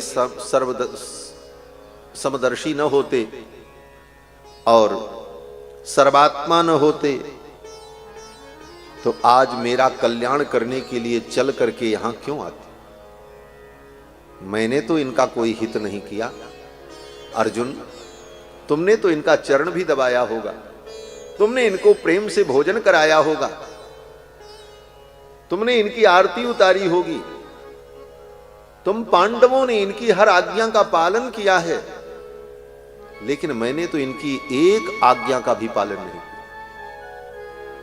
महाभारत युद्ध के पहले भगवान ने कहा था, पितामह, आप सभा में खड़े होकर के कह दें कि 5 गांव पांडव को दे दिया जाए, युद्ध टल जाएगा। आपकी बात को दुर्योधन टाल नहीं पाएगा, हिम्मत नहीं है टालने की। धृतराष्ट्र भी विरोध नहीं करेंगे और सब लोग आपके वचन का समर्थन करेंगे। पितामह कहते हैं, गोविंद की इस एक इच्छा को भी मैं पूर्ण नहीं कर सका। मैं कितना बड़ा अभागा हूं। इसके बाद भी महाभारत युद्ध में मैंने अपने बाणों से इनके अंग अंग को छलनी कर दिया, लेकिन फिर भी इनकी मति में वैषम्य नहीं। यही समदर्शित्व है इनका। ये कितने बड़े समदर्शी हैं कि मेरे जैसे क्रूर के भी कल्याण के लिए स्वयं चल करके यहां गया। मैंने कितनी क्रूरता की, क्रूरता की सारी सीमाएं पार हो गईं, लेकिन आज इन्होंने मेरे ऊपर कितना बड़ा अनुग्रह किया है। भक्त्यावेश्य मनो यस्मिन् वाचा यन्नाम कीर्तयन् त्यजन कलेवरम योगी मुच्यते काम कर्म भी। पितामह कहते हैं, बड़े बड़े योगी अपने शरीर का त्याग करते समय वाचा यन्नाम कीर्तयन्, वाणी से इनका नाम लेते हैं, राम कृष्ण गोविंद। त्यजन कलेवरम योगी मुच्यते काम कर्म भी। और योगी ज्ञानी जन जिनका नाम लेकर शरीर छोड़ देते हैं तो समस्त प्रकार के कर्म बंधनों से मुक्त होकर परम पद मोक्ष को प्राप्त कर लेते हैं। जिनके नाम की इतनी बड़ी महिमा है। जन्म जन्म मुनि जतन कराही, अंतराम कही आवत नाही। जिनके नाम की इतनी बड़ी महिमा है, वे भगवान स्वयं कृपा करके मेरे अंतिम क्षण में दर्शन देने के लिए आए। 1000 भगवान के नाम का उच्चारण पितामह ने किया है उस समय, मरते समय। एक नाम नहीं, 1000 नाम। एक बार मुख से राम निकल जाए बड़ा कठिन होता है, मरते समय भगवान का नाम मुख में आ जाए, जन्म जन्म मुनि जतन कराही, अंतराम कही आवत नाही। लेकिन पितामह ने मरते समय भगवान के 1000 नाम का उच्चारण किया। उसका नाम है विष्णु सहस्रनाम स्तोत्र, महाभारत में। और भगवान सामने खड़े हैं। इतना बड़ा सौभाग्य किसका हो। पितामह ने भगवान से कहा, हे द्वारिकाधीश, सदैव देवो भगवान प्रतीक्षताम कलेवरम यावदिदम हिनोम्यहम। जब तक मैं अपने शरीर का त्याग न कर दूं तब तक आप ऐसे मेरी आंखों के सामने खड़े रहो।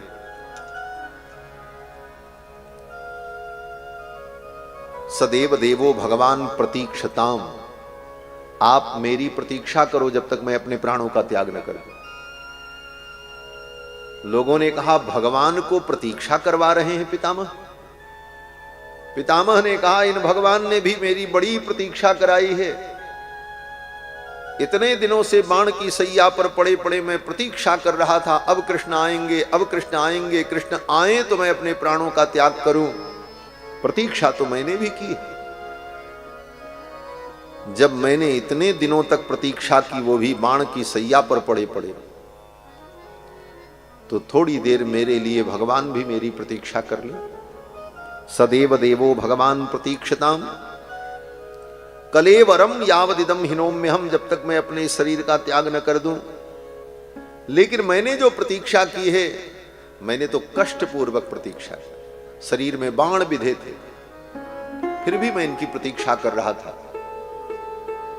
लेकिन मैं चाहूंगा, हे द्वारिकाधीश कृष्ण, आप मुस्कुराते हुए मेरी आंखों के सामने खड़े रहो। प्रसन्न हासा रुण लोचनोल्लसन मुखाम्बुजो ध्यान पतस चतुर्भुजा, और आपके चतुर्भुज रूप का मैं दर्शन करूं। भक्त पितामह के लिए भगवान चतुर्भुज हो गए और मुस्कुराते हुए शंख चक्र गदा पद्म धारण किए हुए पितामह को दर्शन दे रहे हैं। पितामह ने भगवान के जब चतुर्भुज रूप को देखा, बड़ी सुंदर स्तुति की। 11 श्लोकों में भगवान की स्तुति की, भगवान की लीलाओं का स्मरण किया।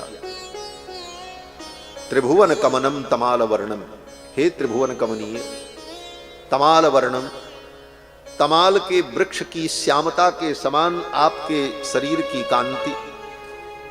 रविकर गौरवांबरम दधाने, सूर्य की जो किरणें हैं उन किरणों के समान जिनके पीतांबर की चमक है, ऐसे पीतांबर को धारण करने वाले। बपुर अलक कुलावृतानुनाब्जम,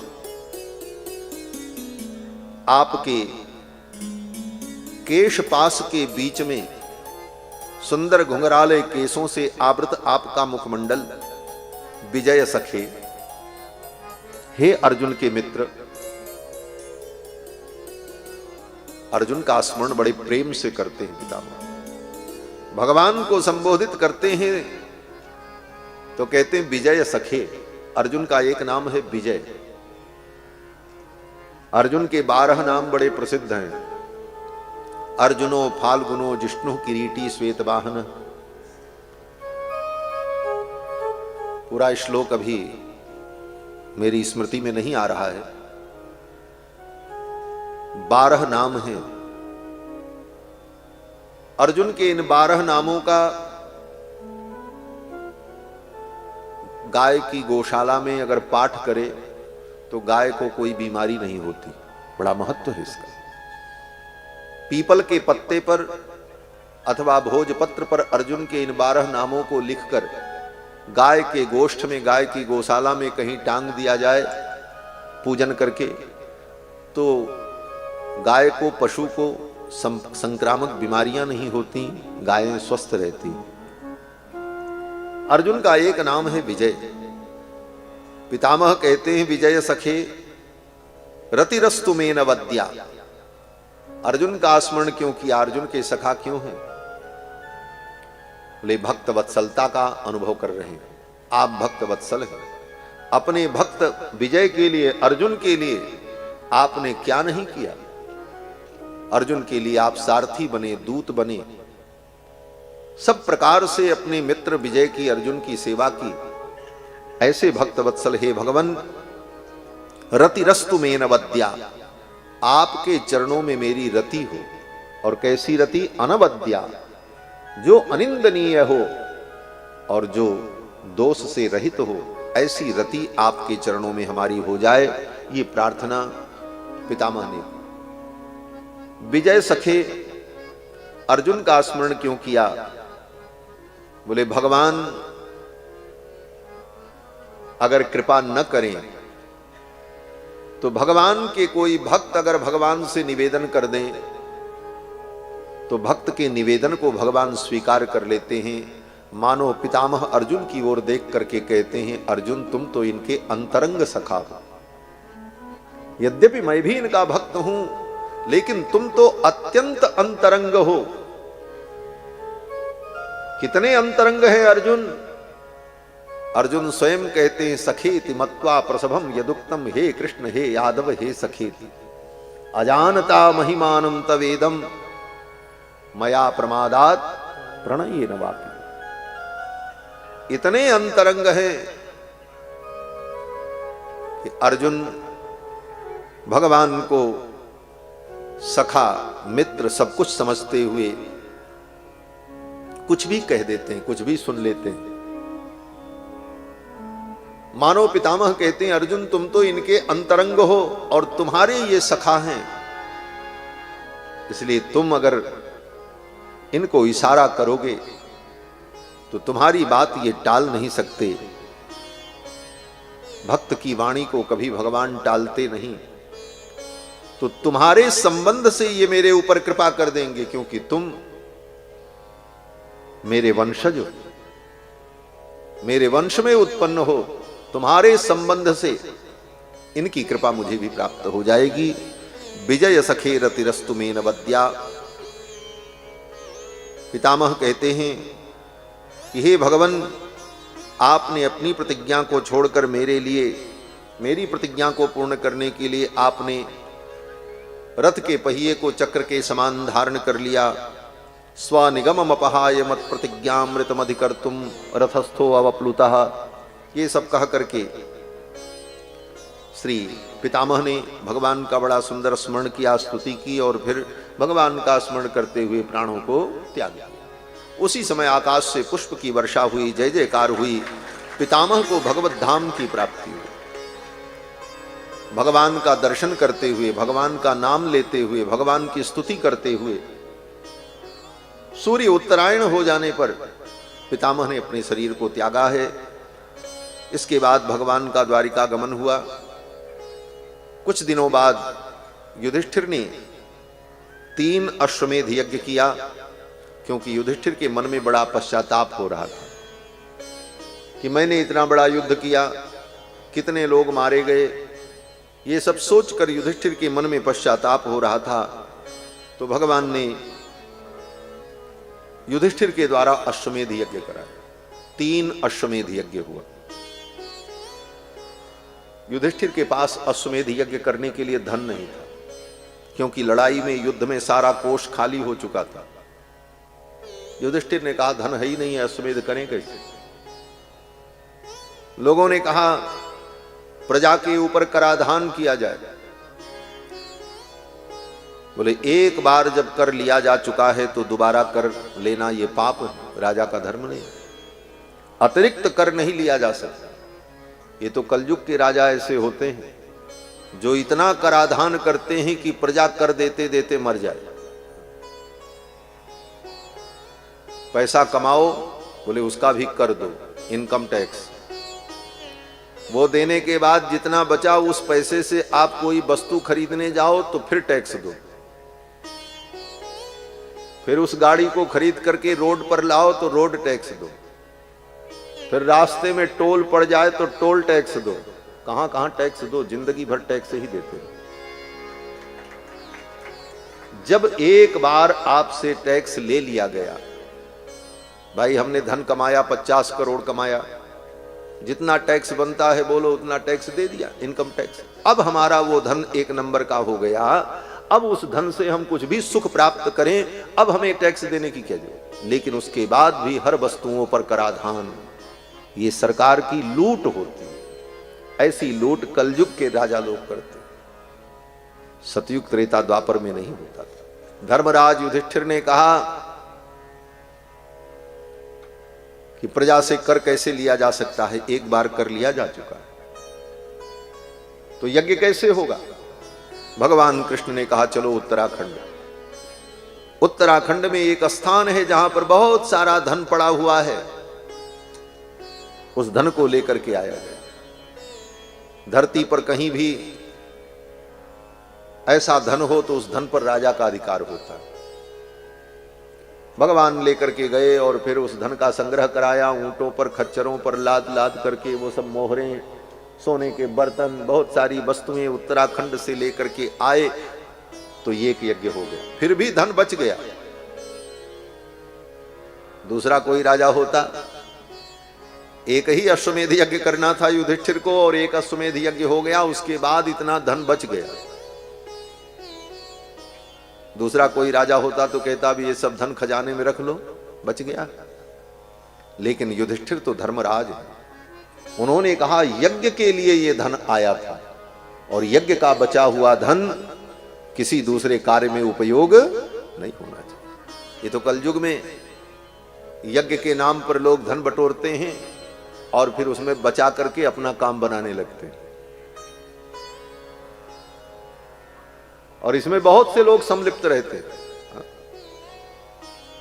कितने बाबा लोग भी इसमें सम्मिलित रहते हैं, यज्ञ कराएं, पैसा बच जाएगा, फिर ये काम करेंगे, वो करेंगे। यज्ञ के नाम पर आए हुए धन को बचाना और अपने उपयोग में रखना, यह महापाप है। धर्मराज युधिष्ठिर ने कहा यज्ञ के लिए ये धन मुझे मिला था, एक यज्ञ हो गया, अब धन बचा है, क्या करें। बोले दूसरा यज्ञ करें। दूसरा यज्ञ किया, फिर भी बच गया। तब युधिष्ठिर ने कहा फिर करो, तीसरा यज्ञ हुआ। 3 अश्वमेध यज्ञ करके उस धन को धर्म के कार्य में लगा दिया। ये धर्म है। धर्म के सूक्ष्म स्वरूप को समझना ये महत्वपूर्ण है। धर्म क्या है। फिर तो युधिष्ठिर के 3 अश्वमेध यज्ञ हुए। इसके बाद कथा आती है, भगवान द्वारिकाधीश ने अपनी लीला का संवरण किया। ये सूचना अर्जुन लेकर के आए। उस समय अर्जुन द्वारिका में थे। भगवान ने अपनी लीला को पूर्ण किया। यदुवंशियों का संहार हो गया, द्वारिकापुरी समुद्र में डूब गई। अर्जुन रोते बिलखते लौट करके आए, सारा वृत्तांत सुनाया। युधिष्ठिर को भी दुख हुआ, पांडव बड़े दुखी हुए और पांडवों ने निर्णय किया कि हम लोग भी अब पृथ्वी का त्याग कर दें, क्योंकि ये स्वर्ग से आए थे, देवता थे, भगवान की लीला के लिए आए थे। जब भगवान चले गए तो इन्होंने भी स्वर्गारोहण किया और पांडव स्वर्ग चले गए। जाते समय युधिष्ठिर ने अपने पौत्र परीक्षित को राजगद्दी पर बैठा करके राज्य सौंप दिया और स्वर्गारोहण किया। पांडवों के स्वर्गारोहण के बाद महाराज परीक्षित राजा हुए। परीक्षित ने, इनका नाम है विष्णुरात। विष्णुरात माने भगवान विष्णु ने जिनकी रक्षा की, इसलिए इनका नाम विष्णुरात पड़ा। परीक्षित नाम इसलिए पड़ा, ये भगवान को ढूंढ रहे थे। जन्म लेने के बाद परीक्षित किसी की गोद में जाते तो बड़े ध्यान से उसे देखते। लोग सोचते क्यों देख रहे हैं? बोले इसलिए देखते थे कि गर्भ में जिसको हमने देखा है वो कहां है, जिसने गर्भ में मेरी रक्षा की। देखते और वो स्वरूप न दिखता तो आंखें बंद कर लेते। जब भगवान श्री कृष्ण आए और परीक्षित को अपनी गोद में लिया, परीक्षित ने आंख खोल करके देखी, पहचान गए ये तो वही हैं जिन्होंने गर्भ में मुझे बचाए। हर पुरुष को देखकर परीक्षा करते रहे कि वो पुरुष कहां है जिसने मेरी रक्षा की। यह परीक्षा, यह प्रतीक्षा जिसके अंदर विद्यमान थी, इस कारण से उनका नाम परीक्षित हुआ। जो गुरुजी ने नाम रखा था वो नाम तो था विष्णुरात। धौम्य नाम के महर्षि, जो इनके कुल पुरोहित महर्षि धौम्य ने इनका नाम रखा था विष्णुरात। परीक्षित नाम इसलिए पड़ा, महाराज परीक्षित राजा हुए और महाराज परीक्षित ने भी 3 अश्वमेध यज्ञ किया, दिग्विजय किया। दिग्विजय में जहां जहां परीक्षित गए लोग इनका दर्शन करने के लिए आते थे। हजारों की संख्या में, लाखों की संख्या में लोग आते, चलो देखें परीक्षित आए हैं, परीक्षित आए। बोले क्या देखना? अरे ये वही परीक्षित हैं जिनको द्वारिकाधीश ने अपनी गोद में खिलाया। ये वही परीक्षित हैं जो युधिष्ठिर के पौत्र हैं, धर्मराज के पौत्र हैं, जिनकी मां उत्तरा के गर्भ में प्रविष्ट होकर भगवान ने इनकी रक्षा की। ऐसे महान भक्त हैं, यह सोचकर लोग महाराज परीक्षित को देखने के लिए आते। जिस जिस नगर गांव में महाराज परीक्षित जाते दिग्विजय में, लोग आकर के उनके चरणों में उपहार भेंट करते और प्रणाम करते, कृतज्ञता ज्ञापित करते। सर्वत्र महाराज परीक्षित को सम्मान मिला और भगवान का यश सुनकर, अपने कुल के पुरुषों का यश सुनकर के महाराज परीक्षित को बड़ी प्रसन्नता। इसी दिग्विजय के क्रम में कलयुग का निग्रह किया है महाराज परीक्षित ने। एक काले रंग का पुरुष एक वृषभ को मार रहा था। वो वृषभ 3 पैर से लंगड़ा था। एक दुबली पतली गाय जिसका थन सूख गया था, वो रो रही थी और वो काले रंग का पुरुष लोहे का दंड लेकर उसे मार रहा था। महाराज परीक्षित ने कहा, रे पापी तू कौन है? मेरे राज्य में ये अधर्म कर रहा है, गऊ को दंड दे रहा है, गाय को तो दुख दे रहा है। राजा का धर्म है कि राजा के राज्य में अगर गाय दुखी होगी तो पृथ्वी पर कोई प्राणी सुखी नहीं रहेगा। ये राजाओं का धर्म होता है। आज धर्म के नाम पर सत्ता पाने वाले लोग भी गौ की रक्षा में प्रवृत्त नहीं हो रहे। हमसे ज्यादा जानकारी आप लोगों को होगी कि आज जो लोग अपने को धर्म का रक्षक, धर्म की सत्ता का प्रवर्तक मानते हैं, ऐसे लोगों के राज्य में भी आज तक गो हत्या पर प्रतिबंध नहीं लग पाया। कितने बड़े दुर्भाग्य का विषय। रातों रात सारे कानून बन जाते हैं, बिल पेश होता है और मेज थपथपा करके सर्वसम्मत से पास हो जाता है। विधायक और सांसद का वेतन बढ़ाना हो, भत्ता बढ़ाना हो, वो बिल तुरंत पास हो जाता है। लेकिन आज तक गौ रक्षा का बिल संसद भवन के पटल पर लाया ही नहीं गया। क्यों नहीं लाया? जब सत्ता में नहीं थे तब तो कह रहे थे हम सत्ता में आएंगे, गौ हत्या बंद कर देंगे। लेकिन आज भी भारत की इस भूमि पर, राम और कृष्ण की इस पावन भूमि पर गौ का रक्त बह रहा है। गौ मांस का व्यापार बढ़ रहा है, गाय के चमड़े हड्डी का व्यापार बढ़ रहा है। लेकिन सरकारें मौन। ये बहुत बड़ी विडंबना है। जिनसे हमने आशा की थी, और लोगों से तो आशा नहीं थी, लेकिन जिनसे आशा थी वे भी इस कार्य को नहीं कर पा रहे। क्या कारण है? कारण भी नहीं बता पा रहे। कारण तो बताओ, क्यों नहीं आप करना चाहते? क्या दिक्कत? आप बिल ले आओगे गौ रक्षा का तो कोई विरोध करेगा? मैं कहता हूं कोई विरोध नहीं करेगा। वोट सबको चाहिए। दूसरी पार्टियां भी विरोध करने की हिम्मत नहीं जुटा पाएंगे। क्यों? बोले हिंदू नाराज हो जाएंगे। यहां तक कि मुस्लिम भी इसका विरोध नहीं करेगा। क्यों नहीं करेंगे? बोले जानते हैं भारत में बहुसंख्यक हिंदू समाज के बीच में मुझे रहना है और इस बिल का विरोध करने का परिणाम कि हमारे साथ कुछ भी हो सकता है, हमारा भी विरोध होगा। तो ऐसी स्थिति में कोई भी व्यक्ति विरोध करने के लिए खड़ा नहीं होगा। फिर भी गौ की रक्षा के लिए अभी तक कोई कठोर कानून भारत में नहीं बनाया जा सका। क्या कारण है भगवान जाने। हम तो केवल दुख ही व्यक्त कर सकते हैं, मार्गदर्शन ही कर सकते हैं, संकेत ही कर सकते हैं, लेकिन जिनके पास करने और कराने का सामर्थ्य है, अगर उनके द्वारा ये कार्य नहीं होता तो ईश्वर की दृष्टि में वो बहुत बड़े अपराधी हैं और उसका दंड समय आने पर उन्हें प्राप्त होगा, निश्चित प्राप्त होगा, इसे कोई रोक नहीं सकता। बंधुओं, धर्मराज परीक्षित ने धनुष बाण उठाया और उस वृषभ को, उस काले पुरुष को दंड देने चले। उसने शरणागति कर ली। महाराज परीक्षित ने पूछा, तुम कौन हो? उसने कहा, मैं कलयुग हूं। बोले, मेरे राज्य से चले जाओ। कलयुग ने कहा, मैं कहां जाऊं, संपूर्ण धरती पर तो आपका ही राज्य है, आप चक्रवर्ती सम्राट, आप ही कोई जगह बता दो। कलयुग को रहने के लिए 4 जगह बताई।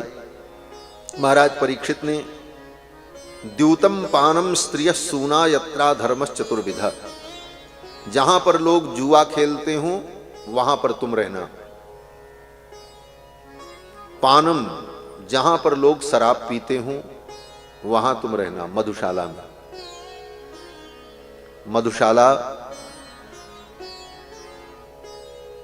कलयुग का निवास।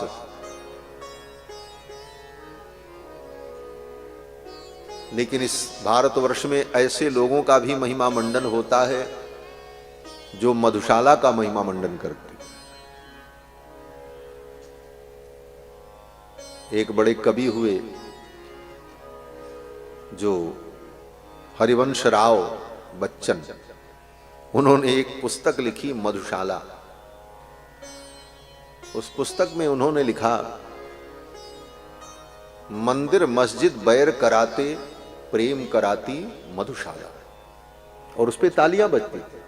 इन मूर्खों की कविताओं पर इस प्रकार ताली बजती, और जो शास्त्र और धर्म की बात कहें वो उपहास के पात्र हो। मंदिर मस्जिद बैर कराती, प्रेम कराती मधुशाला। कितना प्रेम कराती है? बोले, पीने के बाद नाली के कचड़े में मिलते हैं लोग, यही प्रेम कराती। लेकिन ये चापलूसों की दुनिया है, ऐसे लोगों की चापलूसी इस दुनिया में होती चली आई है और उन्हीं को महिमा मंडित किया जाता है। मधुशाला जो कलयुग का निवास है, लोगों को वहीं भेजने का प्रयत्न सरकार भी करती। एक तरफ सरकार का वही विभाग शराब की बंदी पर रोक लगाता है, शराब की बंदी करवाता है, और वही आबकारी विभाग शराब बेचने का लाइसेंस भी देता है। ये दोगली नीति जनता के हित में कहां तक है, सोचो। वही आबकारी विभाग शराब पीने वाले के ऊपर कानून बनाता है कि भाई इनको ये दंड मिले, वो दंड मिले, और वही लाइसेंस भी देता है, ठेका भी देता है, और प्रचार भी करते हैं। आपका ध्यान किधर है? मधुशाला इधर है, एरो बना रहता है।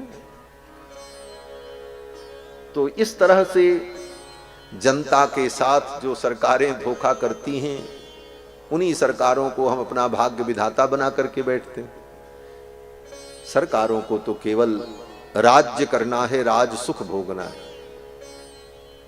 तुम्हारे सुख दुख पाप पुण्य से उन्हें कोई लेना देना नहीं। धर्म का ही एक शाश्वत राज्य है जो सबके कल्याण की कामना करता है।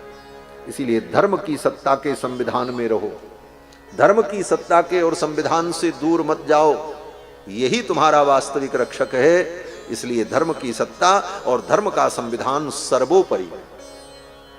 इस संविधान को तो बनाने वाले लोग आए और तब बना, उसके पहले नहीं था। लेकिन धर्म का संविधान शाश्वत है, अनादिकाल से। इस धरती पर हर देश के अलग अलग संविधान है। भारत का संविधान अमेरिका में नहीं लागू होगा, अमेरिका का संविधान भारत में नहीं लागू होगा। इसी धरती पर एक देश से दूसरे देश में चले जाओ, वहां के नियम अलग, वहां के नियम अलग, लेकिन धर्म का नियम संपूर्ण ब्रह्मांड में एक ही है, क्योंकि ये शाश्वत संविधान है। इसलिए धर्म का संविधान सभी संविधान से सर्वोपरि। महाराज परीक्षित ने कलयुग को रहने के लिए 4 स्थान दे दिया, जहां पर लोग जुआ खेलते हों, जहां पर शराब पीते हों, जहां पर स्त्रियां अंग व्यापार करती हों और जहां पर जीवों की हत्या होती हो।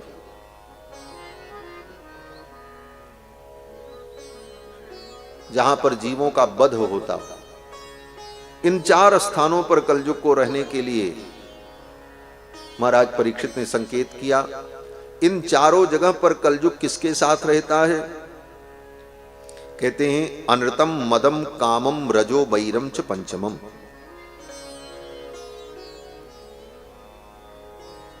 जहां पर जुआ खेला जाता है वहां पर झूठ के साथ कलयुग रहता है, क्योंकि जुए में झूठ का ही खेल होता है। और जहां पर लोग शराब पीते हैं वहां मद के साथ कलयुग रहता है। जहां पर स्त्रियां अंग व्यापार करती हैं वहां काम के साथ कलयुग रहता है। और जहां पर जीवों की हत्या होती है वहां बैर और रजोगुण के साथ कलयुग रहता है। ये सब बताया। महाराज परीक्षित लौट करके आए। एक दिन महाराज परीक्षित के द्वारा एक अपराध बन गया, विधिवशात, प्रारब्धवशात।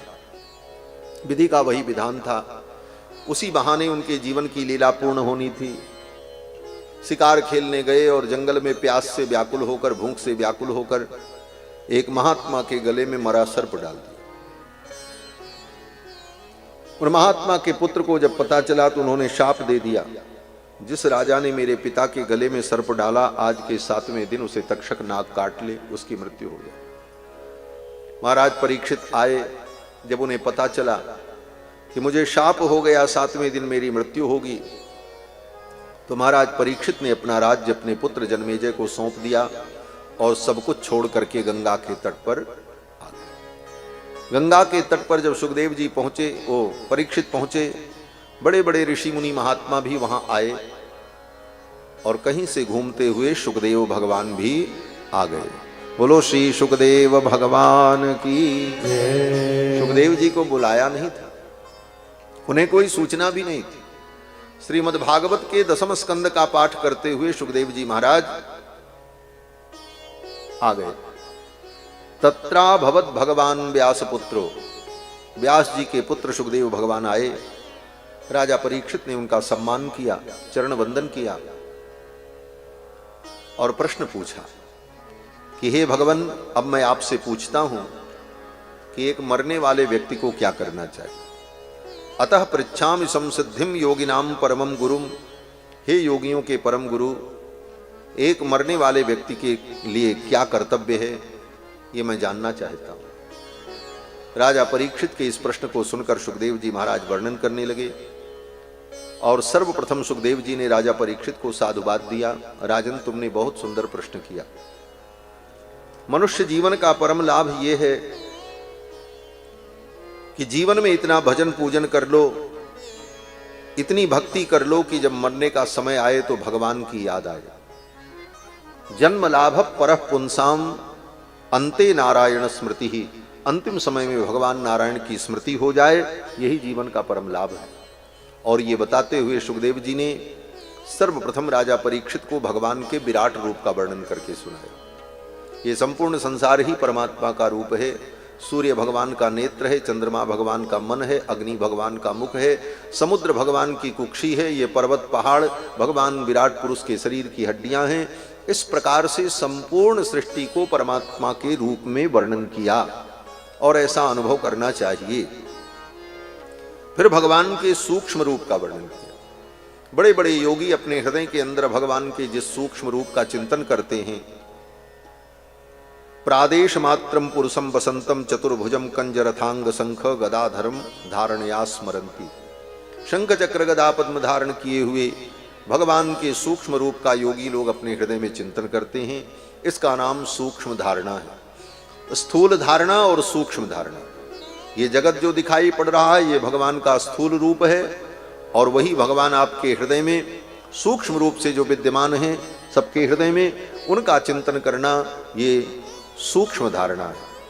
इसके बाद सुखदेव जी ने राजा परीक्षित को भगवान के भक्ति की महिमा बताई कि निष्काम भाव से अथवा कामना से अथवा मोक्ष की कामना से भगवान की भक्ति में लगना चाहिए, और भगवान की भक्ति से जीव को सब कुछ प्राप्त हो जाता है।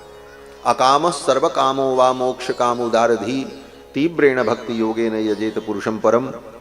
और इसके बाद सुखदेव जी ने राजा परीक्षित को ब्रह्मा और देवर्षि नारद के संवाद का वर्णन करते हुए कथा को आगे बढ़ाया।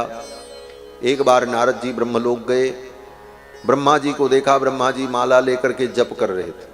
नारद जी ने पूछा, पितामह सबसे बड़े तो आप हैं, आपने सारी सृष्टि की, आपसे बड़ा कौन है जिसका भजन आप करते हो माला लेकर? तब पितामह ने कहा, नारद, जिन भगवान की माया से मोहित होकर संसार के अज्ञानी प्राणी मुझको ही सारे जगत का स्वामी मान लेते हैं, वे भगवान जो वासुदेव हैं मैं उनका भजन करता हूं। तस्मै नमो भगवते वासुदेवाय धीमहि यन्मायया दुर्जयया माम ब्रुवंती जगत गुरु। जिन भगवान की माया से मोहित प्राणी मुझको ही जगत का स्वामी मान लेते हैं, वे भगवान मायापति श्री हरि, मैं उनका भजन करता हूं। नारद जी ने कहा, उनकी क्या महिमा है? फिर तो ब्रह्मा जी ने नारद जी को भगवान की महिमा सुनाई। भगवान के अवतार का संक्षिप्त वर्णन करके, भगवान के 24 अवतार का वर्णन करके सुनाया, और उन्हीं अवतारों का वर्णन श्रीमद् भागवत महापुराण में आगे विस्तार से। ब्रह्मा जी महाराज ने, जब ब्रह्मा जी भगवान के नाभि कमल पर प्रकट हुए तो ब्रह्मा जी ने 10,000 वर्ष तक तप किया।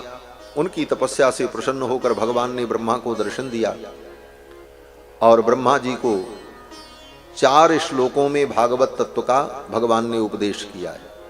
इसका नाम चतुश्लोकी भागवत है। और भगवान ने कहा, हे ब्रह्मा, इस तत्व ज्ञान को तुम अगर धारण करोगे तो कल्प विकल्प में भी तुम्हें कभी मोह नहीं होगा। भवान कल्प विकल्पेशु न विमुह्यत करहचित, तुम्हें कभी मोह नहीं होगा। ये तत्व ज्ञान भगवान ने ब्रह्मा जी को प्रदान किया, 4 वेदों का ज्ञान प्रदान किया। फिर भगवान अंतर्धान हो गए। फिर ब्रह्मा जी ने इस सृष्टि का विस्तार किया है। ब्रह्मा जी ने जो सृष्टि का विस्तार किया, इस सृष्टि में क्या क्या है? सर्ग विसर्ग। ये सृष्टि प्रकृति से होती है, फिर प्रकृति में विकार होता है, उसका नाम विसर्ग है। फिर अनंत अनंत लोकों की उत्पत्ति होती है, इसका नाम स्थान है। फिर इन लोकों में जो प्राणी हैं, इनका पोषण भगवान के द्वारा होता है, भगवान के अनुग्रह से। जीवों की अपनी जो वासनाएं हैं, उन वासनाओं के कारण जीव विभिन्न जोनियों में भ्रमण करता है। काल की गणना जो है वो मनवंतर के अनुसार होती है, इतने मनु इतने मनवंतर। और भगवान के अवतार और भगवान के अवतार की कथा, इस संसार की माया का निराकरण कैसे हो, इन विषयों का वर्णन, और मुक्ति तत्व क्या है, मोक्ष तत्व क्या है, इसका वर्णन, और इन सब के आश्रय जो भगवान है परम तत्व, उनका वर्णन। इतने विषयों का वर्णन जिस ग्रंथ में हो उसको पुराण कहते हैं।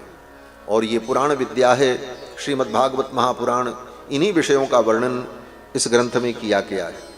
आगे श्री सूत जी महाराज शौनकादि मुनियों को बताते हैं, सुखदेव जी राजा परीक्षित को बताते हैं कि जब विदुर जी महाराज दुर्योधन के अपशब्द से दुखी होकर हस्तिनापुर छोड़ करके तीर्थ यात्रा में चले गए, तो तीर्थ यात्रा के प्रसंग में उनको मैत्रेय जी मिले, और मैत्रेय जी ने विदुर जी को कथा सुनाई।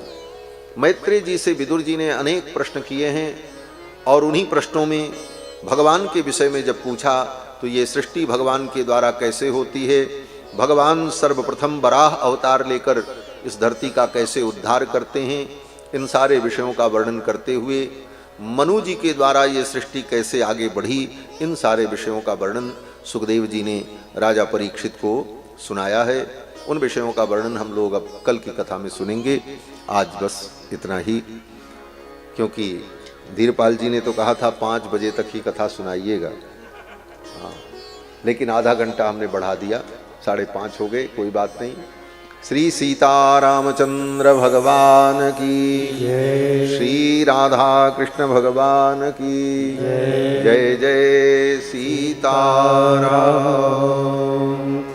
जय जय राधा रमण हरि बोल, जय जय राधा रमण हरि बोल, जय जय राधा रमण हरि बोल, जय जय राधा रमण हरि बोल, जय जय राधा रमण प्यारो राधा रमण, जय जय राधा रमण प्यारो राधा रमण, जय जय राधा रमण प्यारो राधा रमण, जय जय राधा रमण प्यारो राधा रमण, जय जय राधा रमण प्यारो राधा रमण, जय जय राधा रमण प्यारो राधा रमण, जय जय राधा रमण प्यारो राधा रमण, जय जय राधा रमण प्यारो राधा रमण, जय जय राधा रमण हरि बोल, जय जय राधा रमण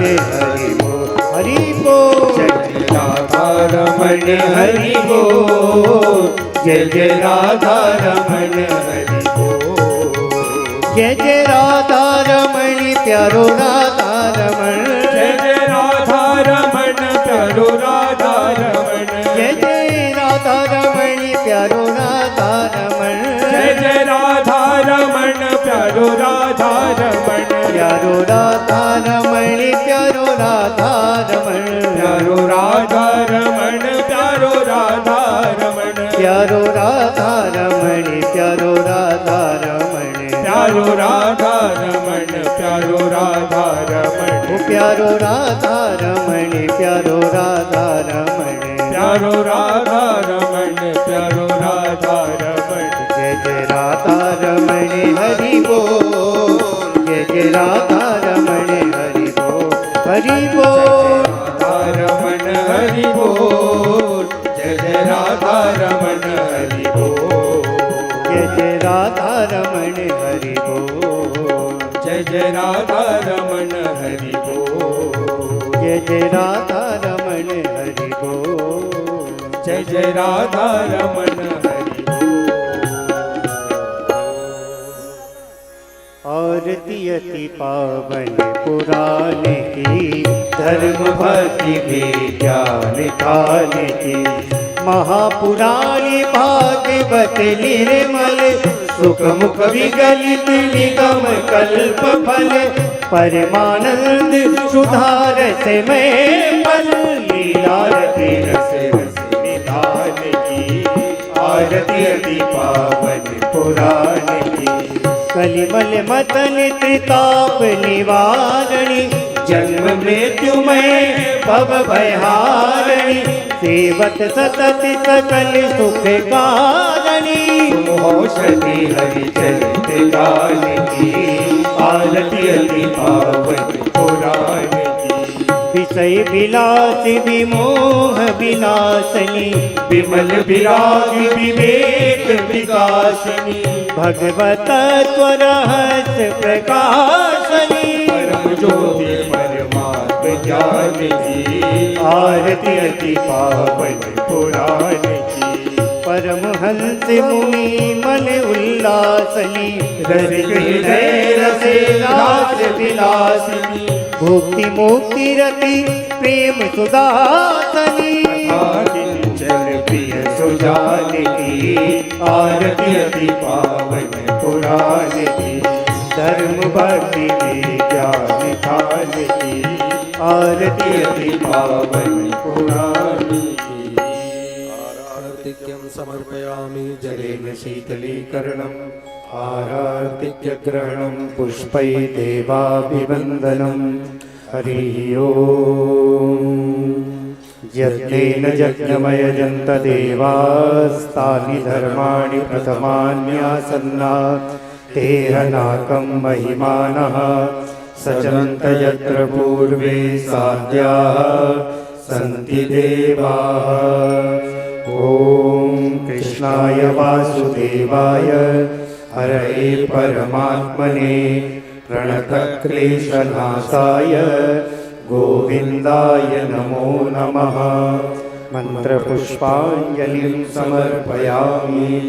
श्रीपुराणपुरुषोत्तमाय नमः। श्रीकृष्णचन्द्राय नमः।